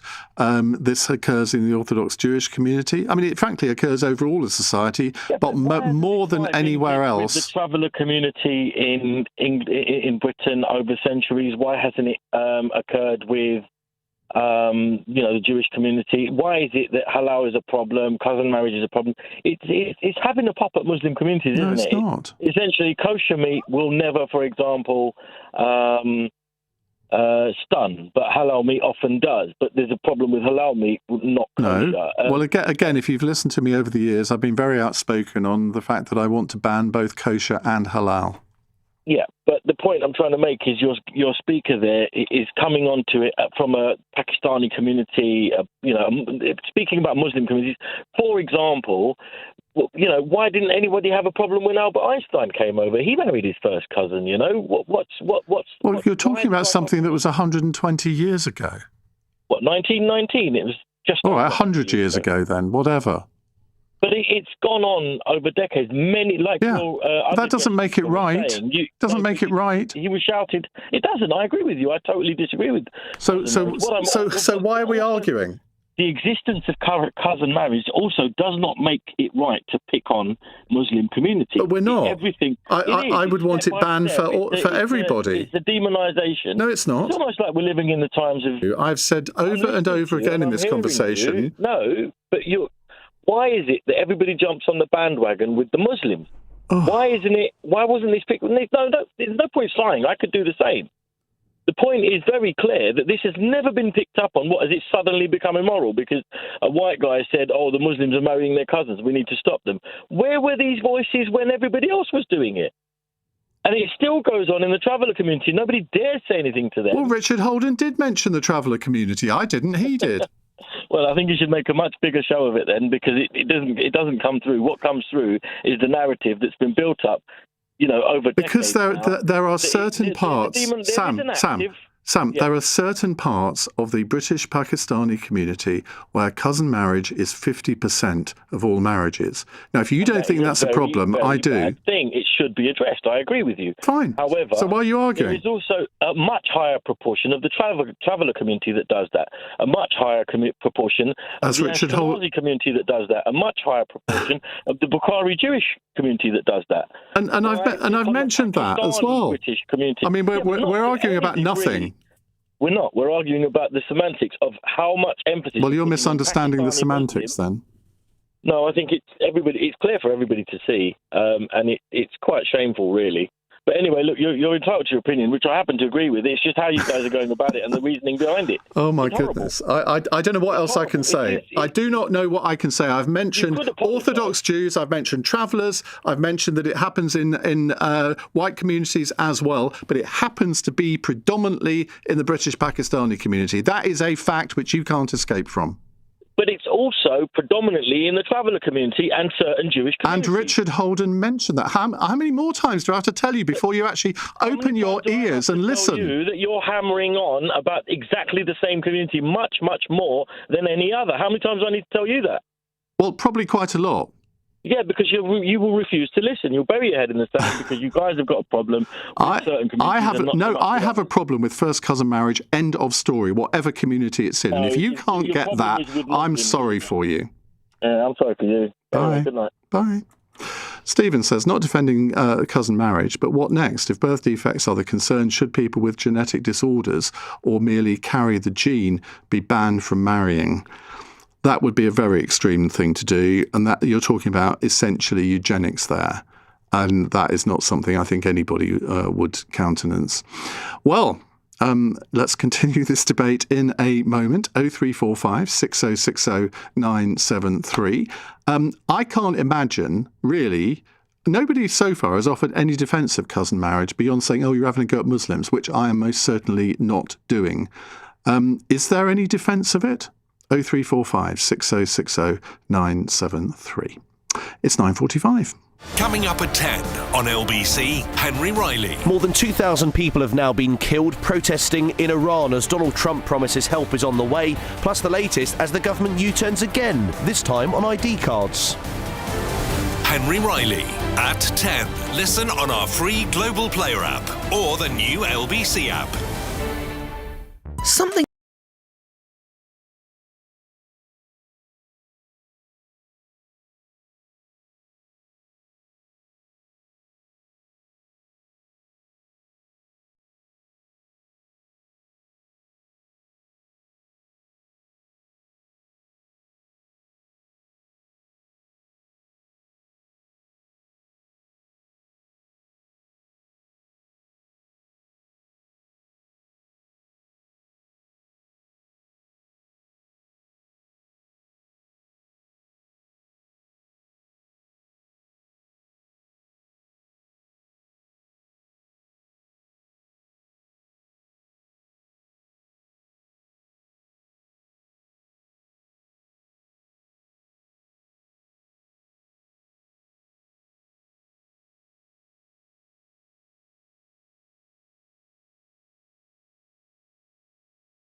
Dale on LBC. It's 9:47. Let's take a couple of texts. Jimmy says, strange, I thought the Conservatives shouted from the rooftops about the virtues of freedom of individual choice. They do, within the law. I don't think marrying first cousins is a good idea, but surely raising awareness of the pitfalls through education is the answer to empower people to make informed choices. I listen to you a lot, Iain, and though I don't agree with your position on roughly half of the topics you cover, I like and respect the way you normally conduct debate. I think you let your emotive position get the better of you on this one. You were holding your two guests to different standards when it came to respecting the rules of debate, I feel. Nonetheless, I feel this one's difficult. I don't agree with the concept of marrying first cousins, but I do believe firmly in the freedom of individual choice, provided that it does not harm others. I shall listen to the rest of the debate with interest. Well, thank you for that, Jimmy. I got very frustrated with Khalil from the Ahmadiyya movement because it was just constant whataboutery. And when anybody does that, it doesn't matter whether I agree with them or not on the point, it really frustrates the hell out of me. And he didn't have an argument defending it, apart from saying, well, we've already got laws to outlaw forced marriage. And I wasn't even talking about forced marriage. Forced marriage is evil, and I can't imagine why anybody would subscribe to it. But there we are. Terry's in Clapton. Hello, Terry. Hello, Ian. Hi. Yes, I think it's terrible. It's very, very, very wrong to marry your first cousin, because it brings the chromosomes too close together. And the Amish community in America is full of all sorts of illnesses, and exactly what it's all about. I take your word for that. Some of the healthiest people on the planet are mixed race people, because the genes are spread so far apart. Yeah, I guess that is true. That is true. It's a scientific fact. If I hate to say this, but if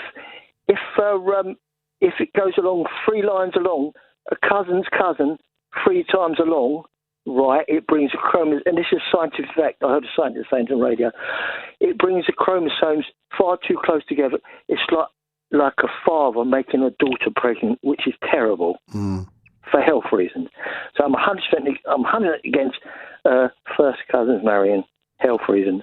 Well, I totally agree with you, because, as I said before, you don't have to be a biological expert to understand that the closer the relation is, the more likely it is that there will be either birth defects or long-term health implications. That's not for everybody. I mean, I'm not saying that everybody who is born of 2 first cousins is going to end up with medical conditions, but the prevalence is so much higher than if there is distance.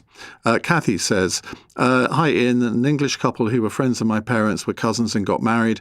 Unfortunately, their daughter died of cancer at the age of 44. Their son is in his late 60s and is fine. Well, as I say, I'm not sitting here trying to pretend that every single person who's a result of a first cousin marriage will be born with a defect, but as I say, the prevalence is much higher. Casey is in Watford. Hi, Casey. I just wanted to say that it's not a religious thing. I believe it's more of a cultural thing, so they can keep like their land and houses within the family. Okay, but I mean that. If that is I'm not sure you're pointing that as a justification, but more of an explanation, I guess. I marry my cousin, to be honest. I'm against it, but obviously it's not a religious thing. It's not like, because you're in that religion or in that religion or that community, you have to marry your cousin. That's wrong. They choose that because they keep their wealth within that same family.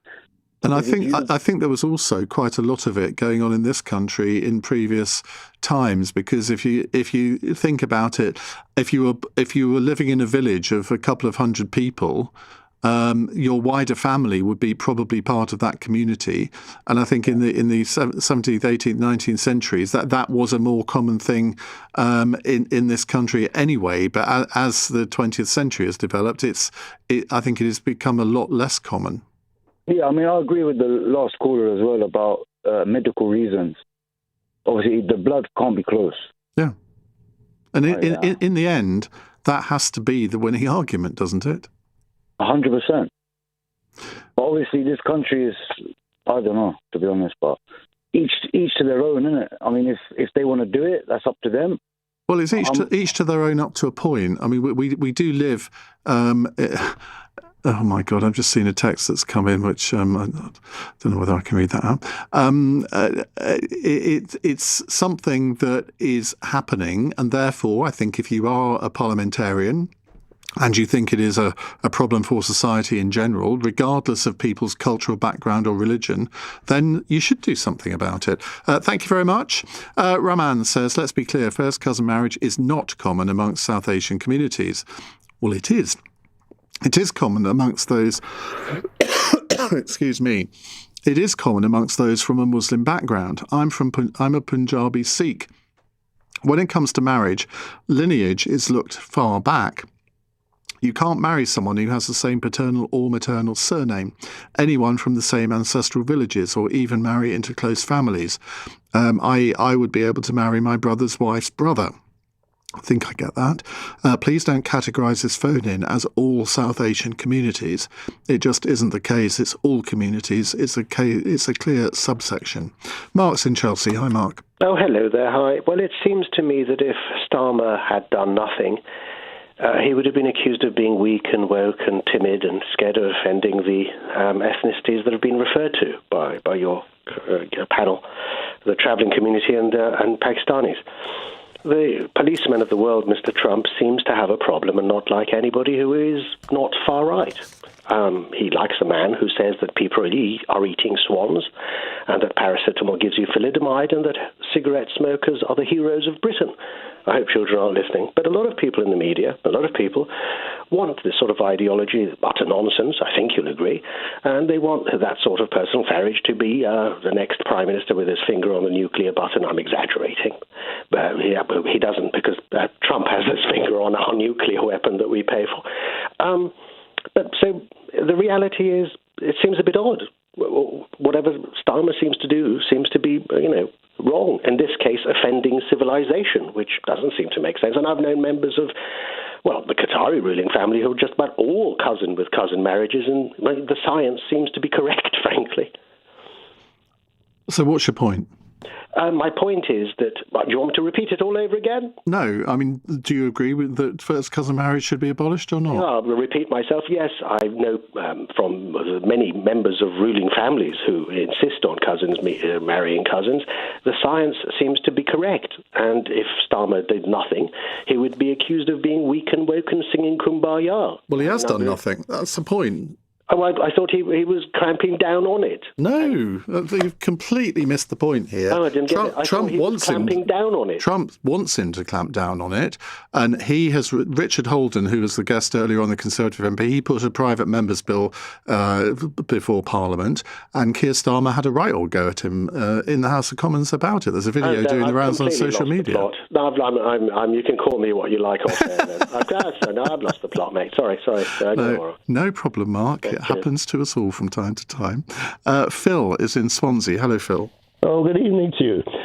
Let me just say, that chap who was on about two or three calls earlier who couldn't understand what you were saying, accusing you of picking on the Muslims, I find your self-restraint and professionalism exemplary, because I would have got my hair off with him and slammed the phone down. But anyway, listen.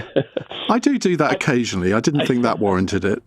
Anyway, to get to the point, a possible line of defence for